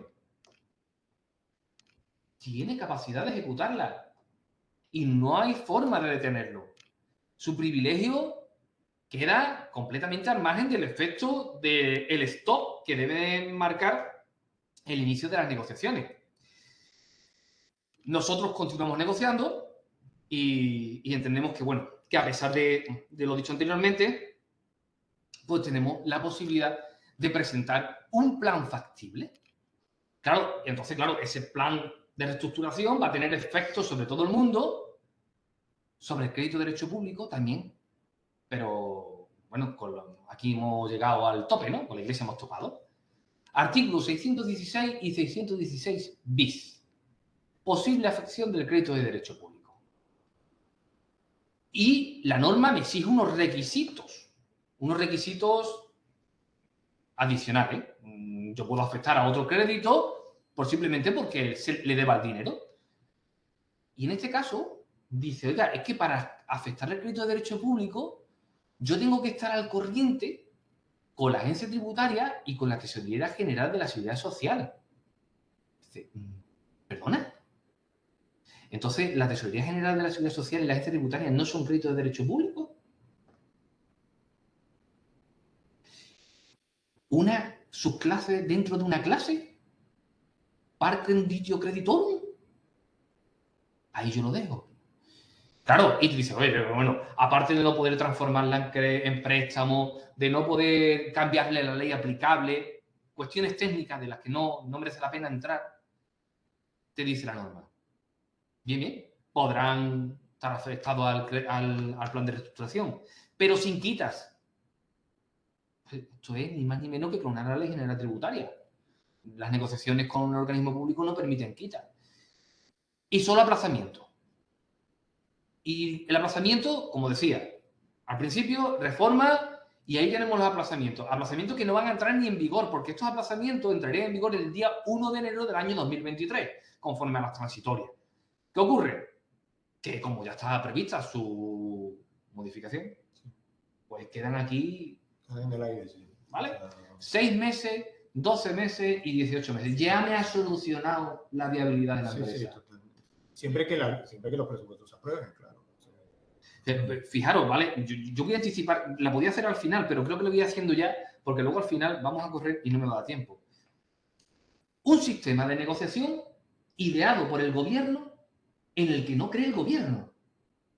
El crédito de derecho público está al margen de la negociación normal. No te da margen. Entonces, yo ideo un sistema de negociación para salvar empresas y al primero que protejo, como tú bien decías, o cobro, sí, antes o después, es a mí mismo. Yo soy el que impide. Yo ahí lo voy dejando también, ¿eh? Yo seré, seguramente, después de esto, quizá me venga una inspección de Hacienda o algo de esto, porque lo estoy poniendo bonito, ¿no? Compañero, lo estoy poniendo bonito. En fin, bueno, siguiente fase. Ya aquí un poco más que adherir porque será más, lo vamos a desarrollar esa fase. Segunda fase. Fase concursal. Mira, permitidme que también os diga que mucho bombo a la reestructuración, mucha eficacia, mucha adaptación a la normativa europea, queremos ser más americanos en la actividad económica, todo muy bien. Pero después de reflexionar y haber estudiado un poco en profundidad todo esto, aquí experto en esta reforma aún no hay nadie, desde el día 26. Y las dudas son vastas, sin resoluciones judiciales, sin saber cuál es el criterio de los jueces, que tienen mucho que decir sobre todo esto. Llevamos un mes. ¿Vale? Y si luego la agencia tributaria y los organismos públicos respetan o no lo que dicen los jueces, porque ese es otro problema, ¿eh? Que luego nos encontramos que dice, sí, su señoría ha dicho lo que sea, pero yo sigo hacia adelante con el procedimiento de apremio. Nos lo estamos encontrando cada vez más. Esto es la cuestión para hacérselo pensar también. Bueno, pues yo, como decía, esta fase concursal para mí sigue siendo la verdadera oportunidad. ¿Por qué? Porque por su calado, por su capacidad de mantener ese par conditio creditorum, que sin ser plena, es más eficaz que en la primera de las fases. Esa reestructuración temprana con esos condicionantes, con esas clases, con esas subclases, con ese plan de viabilidad, con esas mayorías, con esos arrastres hacia los fondos propios. Sí, todo esto está muy bien, pero va a quedar relegado para 4 grandes empresas. Es mi opinión, ¿eh? Yo entiendo que esta fase es la más útil para el mediano y pequeño empresario. Sí, el próximo día vamos a ver el tema de Fran lo va a dar, el tema de los planes de reestructuración. Los planes de reestructuración, personalmente también lo entiendo así, ¿no? No está pensado para una empresa pequeña, ¿no? Primero por costo y por todos los profesionales que tienen que intervenir, sino también por su propia estructura y su dinámica, ¿no? Pero se incorpora una cosa, y para que lo vayáis ya madurando si vais hasta la semana que viene. El plan de reestructuración contempla hasta la posibilidad de que tus acreedores entren en la empresa y sean socios de la empresa, capitalizar esos créditos, hasta el punto de que pueden tomar un porcentaje muy amplio, incluso hasta quitarte de en medio, en el peor de los casos, ¿no? Pero entonces se ha creado una figura como es la reestructuración, que la veremos la semana que viene, donde, como bien decía Fran, ahora llega la Hacienda y dice, espera, que a mí me debe 50 euros, aquí se acabó. Bueno, pues me voy a centrar en la fase concursal, Javier. ¿Vale? Mira, fase concursal, este es el esquema de los 3 bloques que ponía antes, a excepción falta la unidad productiva, que lo voy a tratar en la siguiente diapositiva, porque, como decía, es común a las 2 fases, entonces lo he sacado, ¿vale? Bien, entonces, esa fase común, concursal, que es la inicial, aquí ya no hay negociación, o sea, no hay comunicación previa, sino que estoy directamente ya in situ en el concurso, ¿vale? Con administrador concursal, si estoy hablando de concurso de lo que no es una pequeña, mediana empresa, conforme a la ley concursal, y con la posibilidad de un administrador concursal si estoy en la pyme de la ley concursal.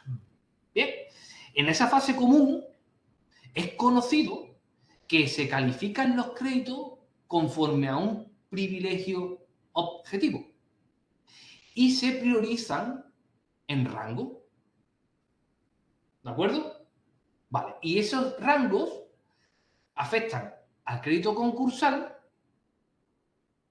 conforme a la calificación que tenemos ahí. Crédito con privilegio especial, crédito con privilegio general, créditos ordinarios y créditos subordinados. ¿Vale? Y ese orden es el orden prelatorio de pago. La primera ventaja, la pongo en manifiesto ya, es que el orden prelatorio de pago de la ley concursal está por encima del orden prelatorio de otras normas. Y lo que se le olvida siempre al empresario es que la Ley General Tributaria establece, si mal no recuerdo, en su artículo 71, un orden prelatorio especial para ellos mismos. Por eso muchas de las derivaciones de responsabilidad que sufre el administrador societario es por no respetar ese orden prelatorio. Por pagar al acreedor o al trabajador y no pagar la agencia tributaria. Entonces dice, usted está obstaculizando la acción recaudatoria del Estado. Usted se lleva la mochila de la deuda en su patrimonio personal.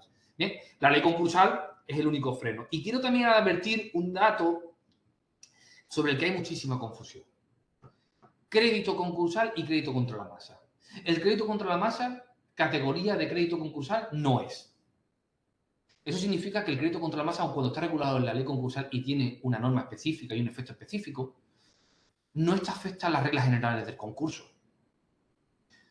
Porque muchos empresarios llegan a mi despacho y me dicen, oiga, si yo presento un concurso de acreedores, entonces ya no me pueden seguir embargando. Y yo les digo, mentira, no es cierto. Le pueden seguir embargando si seguimos generando crédito nuevo de derecho público. Con lo cual, intentar una continuidad con un negocio muerto, sin capacidad de mantener su actividad, no tiene sentido, porque el crédito contra la masa tiene vida propia y autónoma.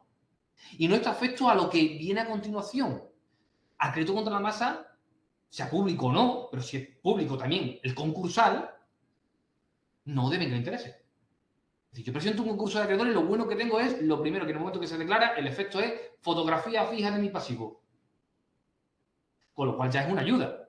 Ya tengo capacidad de poder gestionar un plan de viabilidad, un plan de pago, sabiendo cuánto debo en un momento determinado y esa deuda no va a crecer. Ahora lo único que me queda es ponderar mis fuerzas. Vale. Dice la norma. Declarado el concurso, se prohíben nuevos apremios y ejecuciones. Nuevos apremios y ejecuciones de créditos concursales. ¿De créditos contra la masa? Se pueden dictar apremios. ¿Se puede ejecutar? No. Porque la competencia para entender de las ejecuciones de un crédito de una empresa en concurso o de un empresario en concurso es exclusiva y excluyente del juez de lo mercantil. Y entonces el crédito público tiene que concurrir al concurso. Te podrá dictar un apremio, te puede generar recargo y te puede generar intereses, pero no te puede meter la mano en la cartera. Tiene que hacerlo a través del juez del concurso. Y en el concurso, bueno, pues se podrá si existen créditos del mismo rango, si existen créditos contra la masa anterior al tuyo, si hay que dirimirlo dentro del procedimiento concursal. ¿Vale? De los iniciados previos, de los apremios y de las ejecuciones iniciadas previas a la declaración de concurso, de eso sí que se determinan la paralización de las ejecuciones. ¿De todo? No, de todo no. Del crédito de derecho público no. Continúan hacia adelante. Bien. Y además, una cuestión que también es nueva en la norma.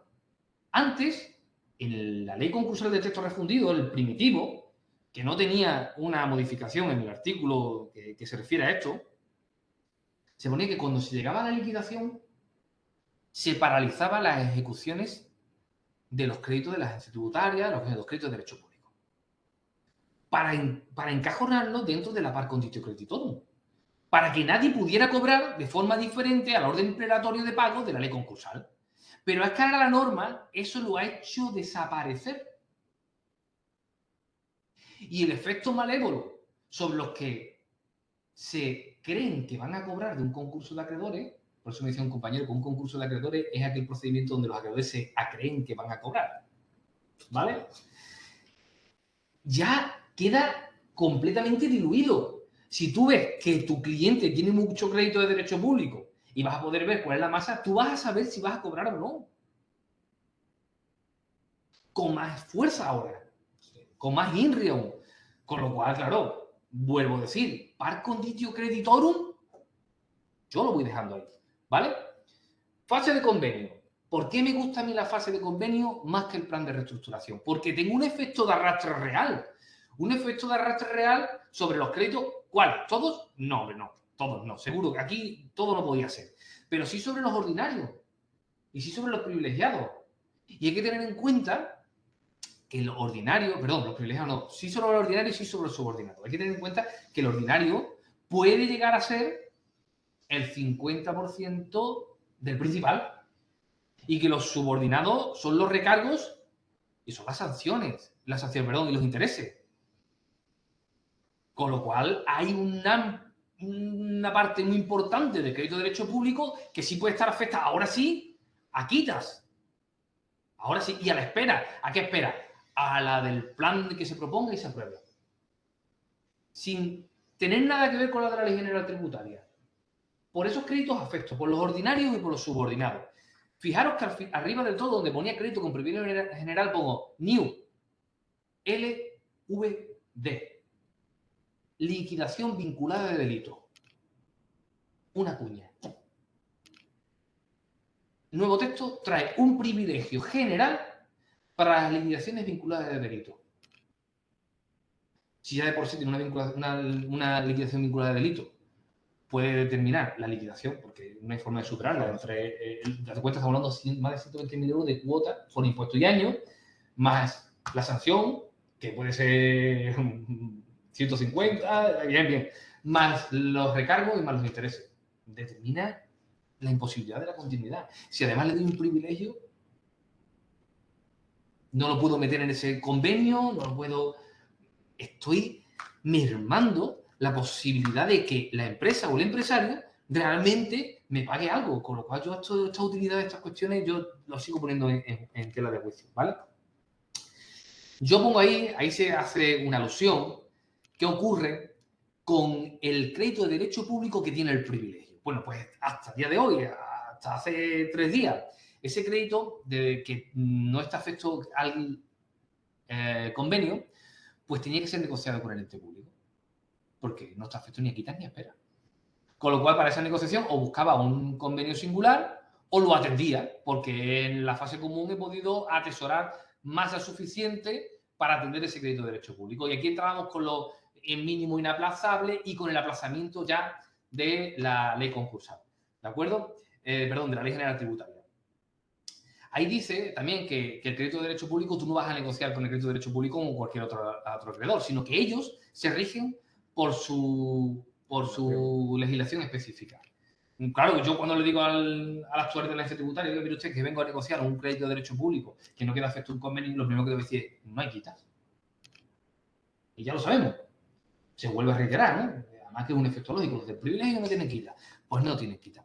Antes, y permitirme que os pida perdón, antes se me ha olvidado daros una pincelada no baladí sobre los efectos en la fase común de un concurso de acreedores, que es que vuelva a tener ese privilegio los créditos de derecho público o los derechos públicos en las concesiones administrativas. ¿Bien? Todo parece que se ciñe a la ley concursal menos las concesiones administrativas. Con lo cual, si estoy en un procedimiento de insolvencia y he incumplido 3 cuotas de mi concesión sobre uso de una nave del puerto, quizás no tenga forma de enervarla. ¿Bien? Porque como me lo he rescindido, ellos se acogen a su normativa específica. Todo esto, lo que vamos viendo es que o cuidamos mucho no tener crédito de derecho público y perjudicamos al resto de acreedores, porque en la práctica habitual, ¿qué hago? Pues me financio con que no tengo que pedir permiso, ¿no? Pues hago con ello. A la agencia tributaria de seguridad social no le ingreso las cuotas, no tengo que pedir permiso y pago. Pues ya vamos viendo cuál es el efecto. Si ese es el caso, estamos en causa de insolvencia y estamos en causa de concurso. Y en la fase de liquidación, ya también lo he venido advirtiendo. Imputación de pago del texto refundido de la ley concursal, que se puede ver mermada por todo el privilegio del crédito de derecho público y, como decía antes, continúan los embargos y las ejecuciones en esa fase de liquidación. ¿Vale? Vuelvo a hacer mención. Ojo, la derivación de responsabilidad al administrador es autónoma, porque no sé de qué forma el empresario ha adquirido el vicio de pensar que un concurso de acreedores le tenía la derivación de responsabilidad sobre su persona. Y el Tribunal Supremo ha dicho, oiga, que el que está en concurso de acreedores es la mercantil y usted no. La derivación de responsabilidad, si hay causa para ello, es completamente autónoma. ¿Vale? Esta era la unidad productiva. Bien, este es el detalle de la unidad productiva, que es otro efecto importante o otra primicia legislativa de la norma. Entonces, esta venta de unidad productiva, que parece ser que va a solucionar muchas insolvencias, hay que tener cuidado con ciertos detalles. ¿Bien? El artículo 221 del texto refundido de la ley concursal, ya sea, como decía antes, también para la fase preconcursal, determina que cuando hay una venta de una unidad productiva, hay sucesión de empresas. Y a continuación, intenta limitar el efecto de la sucesión de empresas. Porque si hay sucesión de empresas, puede ser que por las cargas anteriores esa unidad productiva sea inviable. ¿Y qué hace la norma? ¿Por qué se modifica la ley orgánica del Poder Judicial? Entre otras cosas, pues por esto. Le da competencia exclusiva y excluyente al juez del concurso para determinar cuál es el perímetro laboral de la sucesión de empresas. Bien, es decir, yo me llevo esta rama de actividad o me llevo la actividad, pero no me llevo a todos los trabajadores. De los que me llevo, todos los efectos de sucesión de empresas. Entonces, deuda laboral y deuda con la seguridad social. ¿Sí? ¿De acuerdo? Vale. El artículo 222, salvaguarda de esa capacidad o de seguir en continuidad de la actividad de la unidad productiva. El adquiriente queda subrogado en todos los contratos, menos los referidos a los contratos del sector público. Pues de nuevo, la protección. Es que ya van sobrando explicaciones. Por último, fase de microempresa. ¿Vale? Y voy a intentar de nuevo abreviar. No me quiero dilatar mucho. Como pongo ahí, efectos generales con especialidades. Volvemos a rescatar todo lo que hemos hablado ahora y simplemente hacemos reseña a las especialidades que, como veis, no son pocas. ¿Vale? Lo primero que quiero hacer de notar es que, como intentaba advertir cuando tú estabas hablando, si soy un microempresario y además que no es normal, ¿eh? Yo le pago a todo el mundo porque si no, si yo no le pago a mi proveedor, con mi capacidad de negociación siendo microempresario, a mí no me vende. No te venden. Y si no le pago al trabajador, mañana No viene a trabajar. no viene a trabajar. Y si no pago la luz, dentro de 2 días me la cortan. Y entonces, ¿mi deuda cuál es? Pues realmente crédito de derecho público. Y si tengo más del 85% de mi pasivo con crédito de derecho público, me voy a liquidación. Y si me voy a liquidación, no puedo exonerarme manteniendo la vivienda. Así que cuidadito, ¿eh? Por eso la interrupción cuando exponía el compañero. Efectos generales de la apertura de la negociación. Bueno, pues una estructura parecida a la que venía exponiendo, la suspensión de ejecuciones de bienes no afectan al crédito de derecho público. Aquí incluso dice, a ver, aunque el bien esté no afecto, el crédito a mí me deja fuera, yo continúo, ¿vale? Con el resto del crédito. Bueno, pues esto es parecido. Las ejecuciones sobre bienes afectos se suspenden solo por 3 meses. Porque claro, este procedimiento cuando lo pongamos se supone que no debe durar más de 5 o más de 6.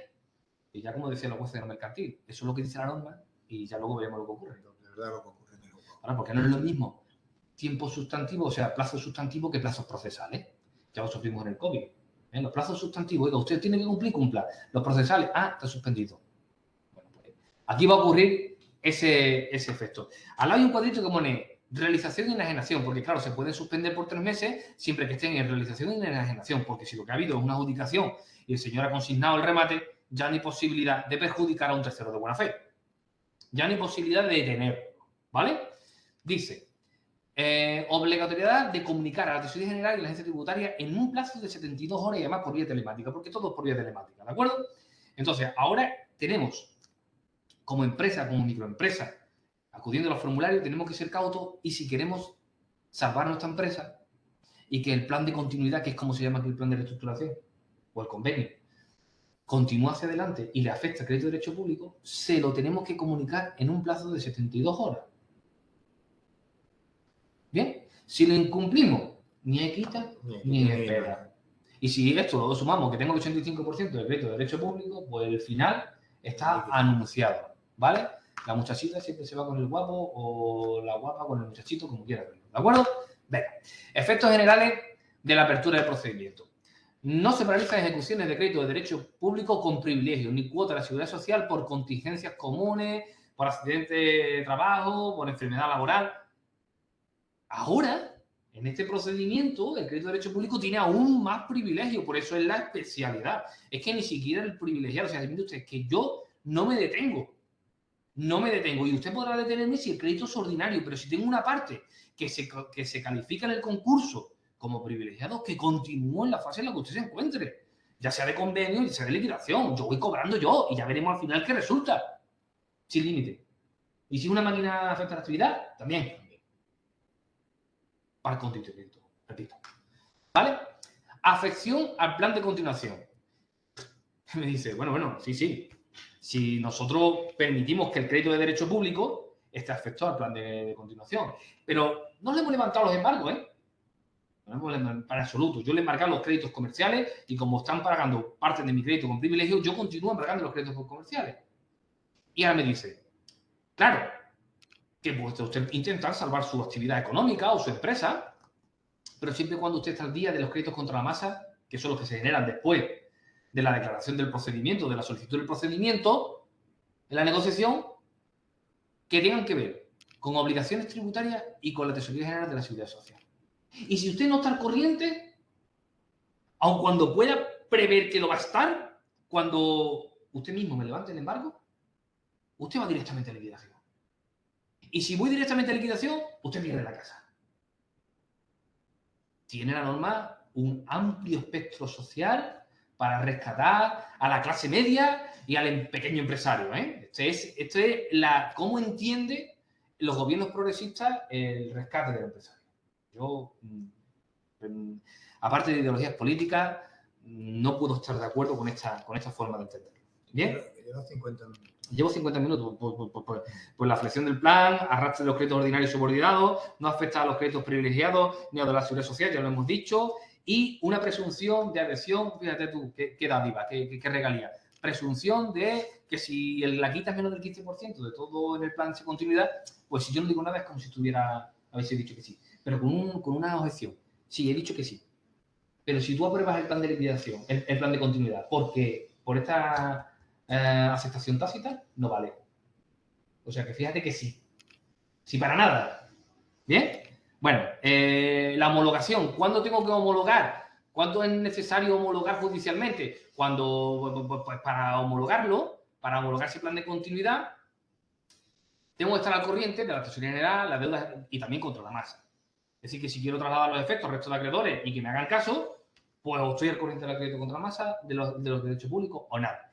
Y se puede solicitar la suspensión cautelarmente, la suspensión de la ejecución, que no la paralización, o sea, que no que se quite, sino que se suspendan para que no me termine de romper el tema de la unidad productiva. Y luego esto, de la actividad, perdón, y luego esto es ni más ni menos que el reflejo de lo anterior. El 710 dice, bueno, si usted en una microempresa su solución pasa por la venta de la unidad productiva o la liquidación por la venta de la unidad productiva, las mismas reglas. Sin más y sin menos. ¿Vale? Bueno, estos ya son como el crédito de derecho público tiene esa incidencia, incluso esta en la pieza de calificación. ¿Vale? Ni en la calificación está abreviada del procedimiento de microempresa ni nada. Él puede participar siempre solicitando tu culpabilidad. ¿Vale? Y yo creo que con esto espero haber sido suficientemente didáctico y que no os haya aburrido porque es una materia espesa, compleja y la verdad es que ha sido ambiciosa la ponencia que espero os sirva ahora y en el futuro. Así que para despedirnos, ¿no, Javier? Sí, realmente este tema es que es bastante, aparte de árido, es desagradable, ¿no? Porque, como veis, alguien tiene la sartén por el mango y en este caso es Hacienda, Seguridad Social y las administraciones en general, ¿no? Pero especialmente las más conocidas, Agencia Tributaria y Tesorería, ¿no? Hay una serie de preguntas. Vamos a ver. A ver. Un segundito. Vete ya al chat, por favor. Sí, yo también lo tenía visto antes. Mira. Francisco José. No, Francisco. ¿Lo lees tú, Javier? Hay una avería. No. Hola, disculpen. Llegué tarde. Y aquí hay un Francisco, Sí. dice a todos. Yo me acogí Sí. a la segunda oportunidad en mayo. Soy autónomo. Tenemos una reunión con los acreedores el día 26 de octubre. Pero la Cámara de Comercio me llamó el otro día y me dijo que me podía acoger a la nueva ley. Mi pregunta es la siguiente. ¿Cuál de las dos me interesa más? ¿Le contestas tú o le contesto yo? Vamos a ver. Hay unas disposiciones que se incorporan en la ley y que te dicen cuándo te puedes acoger y cuándo no te puedes acoger. Es decir, si tu situación, lógicamente, que tú has entrado porque tienes que solicitar un BEPI, lo que se llamaba BEPI y tal, ya no lo solicitaste en su procedimiento, con lo cual tú te vas a incorporar absolutamente con la ley nueva. Es como ya no existe el acuerdo extrajudicial de pagos. Todo este tiempo que te ha transcurrido realmente es que lo presenta un poquito justo ya de plazo, porque en teoría la ley tenía de plazo el 15 de julio, creo que era aproximadamente. Entonces, cuando ya lo metiste, iba un poquito apretado. Pero ya en este caso no puedes solicitar BEPI porque no existe BEPI. Es decir, ya tendrías que irte a la legislación nueva y digamos que comenzar... Mira, esto además, ¿por qué no pararlo, no? Aunque sea una cuestión técnica, ¿por qué no pararlo? Tú lo anunciabas. Oye, es que la nueva norma no están de acuerdo ni siquiera los magistrados de los jueces de los mercantiles. Y claro, es que... ¿Qué ha pasado? No, que estaba... Vale, y queda viciada de muchos problemas. El primero es, ¿por qué la nueva norma no se exonera el crédito de derecho público cuando va totalmente en contra de la posibilidad de rescate de un deudor y va totalmente en contra de la opinión de los jueces y totalmente en contra de la opinión de Europa? ¿Por qué? Pues porque es una opción legislativa y esa opción legislativa está inmotivada. No queda motivada la nueva norma y entonces dicen los jueces, venga, usted lo que no puede hacer es, en cumplimiento de una normativa de la directiva de la Unión Europea que le exigen motivar por qué saca de la olla de los acreedores al crédito de derecho público, no poner por qué no. Con lo cual, en principio, parece ser que por ahí van a sesgar su efecto. Pero eso habrá que verlo. Bien, luego hay otro problema. Es que yo he iniciado el procedimiento con una norma que me era justa y conocía, y cuando lo estoy tramitando me cambian la norma. Hay un principio general del derecho que es que no se debe de aplicar la norma más perjudicial, sino la más beneficiosa. ¿De acuerdo? Y en este caso, las transitorias de la norma no te dejan aplicar la norma más beneficiosa. ¿Bien? Nos tenemos que fastidiar, o iba a decir una palabrota, pero nos tenemos que fastidiar con la que tenemos ahora. ¿Y es de obligada aplicación? Hay jueces que dicen que, bueno, que ellos van a intentar aplicar la anterior por este principio. Pero ya va a depender del valor del juez. El valor del juez. Lo que pasa es que en tu situación, en este caso, Francisco, es que ni siquiera llegaste a esa junta de acreedores, no llegas ni siquiera a presentar la demanda de concurso. Lo tienes ahí, incluso hay jueces que, como está diciendo Fran, están entendiendo, oye, tu concurso estaba abierto, tú estabas tal, pero cuando tenías que haber solicitado la exoneración, pues no estabas en plazo. Bueno, pues pídelo ahora, ¿vale? Vamos a ver qué pasa. Claro, pero es que ni siquiera has llegado a ese punto, ¿vale? Entonces, luego, tu situación es un tanto... Pero, mira, yo también, mira, por intentar ser crítico y justo en las dos medidas. Aquí hay un vicio, tío. Un vicio en la norma y un vicio en quien acude a la protección de la norma. ¿Vale? Estamos confundiendo. ¿Para qué sirve el concurso de acreedores? Llevo advirtiéndolo y reseñándolo todo el momento, que es negociar, negociar, negociar y salvar la insolvencia. Y el BEPI-EPI. Oiga, que es que el BEPI-EPI no es solución de insolvencia. El BEPI-EPI es el final del concurso. Cuando termino el concurso ya no puedo hacer más ni pagar a nadie más. ¿Qué ocurre? Que se ha viciado todo esto, por eso ha fracasado. Sí. Lo llevo desde el año 2015, lo estoy denunciando. ¿Por qué fracasa todo el mecanismo preconcursal y el concurso? Porque nosotros articulamos el mecanismo preconcursal para obtener la exoneración del pasivo insatisfecho. Y ahí está el vicio. Está diciéndote, o al menos estoy entendiendo, que tengo una reunión con acreedores. Es el primer momento. Es el primer momento. Y si con ese primer momento tengo la posibilidad de llegar a un acuerdo con acreedores, continúa por ahí. Esa opción sí la tienes el día 26, yo mantendría la reunión. Está comentando Francisco que sus créditos son solo bancos, afortunadamente. Afortunadamente, pues para él, mucho mejor. Y yo sí, estoy de acuerdo con Fran. Es decir, yo intentaría mantener, si quieres, como tienes el teléfono, si quieres me llamas, ¿vale?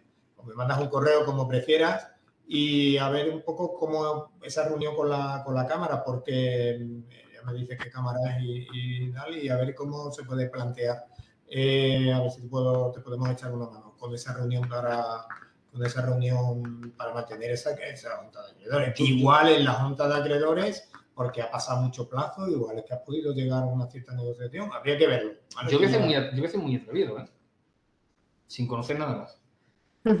Con ese dato, me voy a atrever a dar un consejo. Si toda mi deuda es crédito bancario, ¿vale? Y sé que no voy a llegar a un acuerdo con los bancos. ¿Por qué? Porque es que todo tiene garantía, todo tiene hipoteca. Yo desistía de ese procedimiento y de la norma nueva. Me ahorraba tiempo, me ahorraba...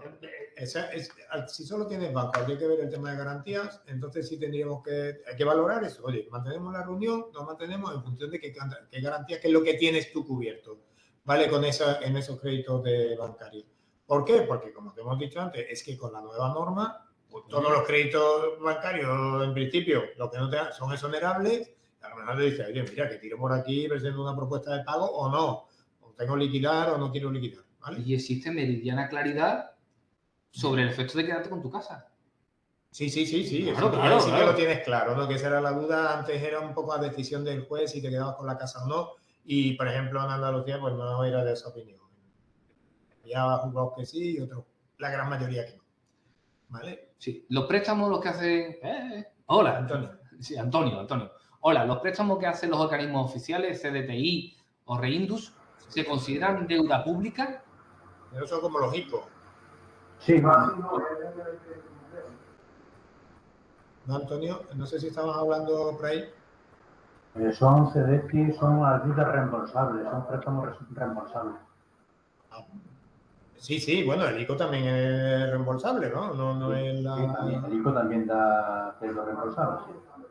Pero fíjate, y esto también es de cosecha propia porque está oído con las normas nuevas. Cuando la disposición adicional octava dice, oiga, mire usted, los créditos del instituto, los avalados por el Instituto de Crédito Oficial, eso tendrá la consideración de créditos normales.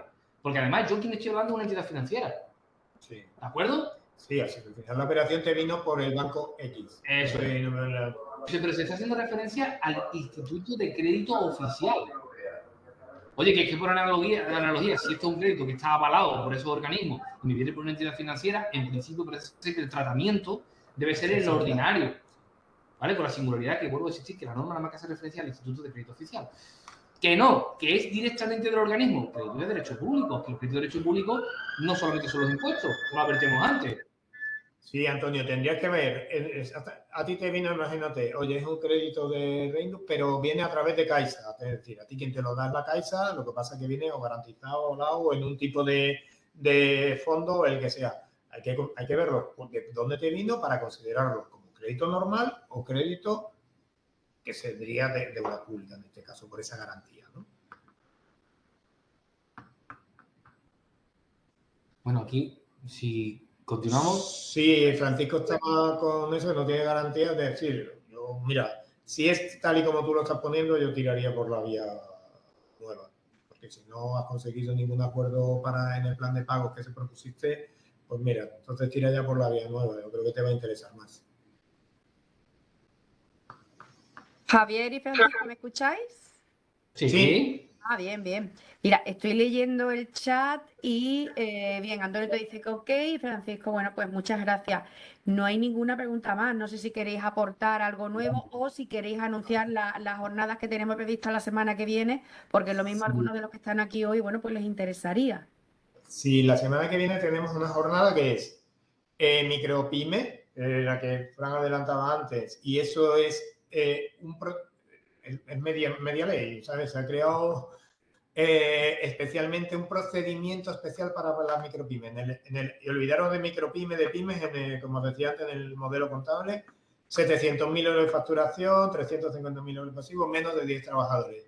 Eso tiene un procedimiento especial, teóricamente muy rápido, teóricamente te puede dar la solución de tu empresa o llevarte a liquidar, pero de una manera muy rápida, hasta el punto que, según dice la norma, es el propio deudor el que empuja el procedimiento y se hace mediante una descarga en Internet.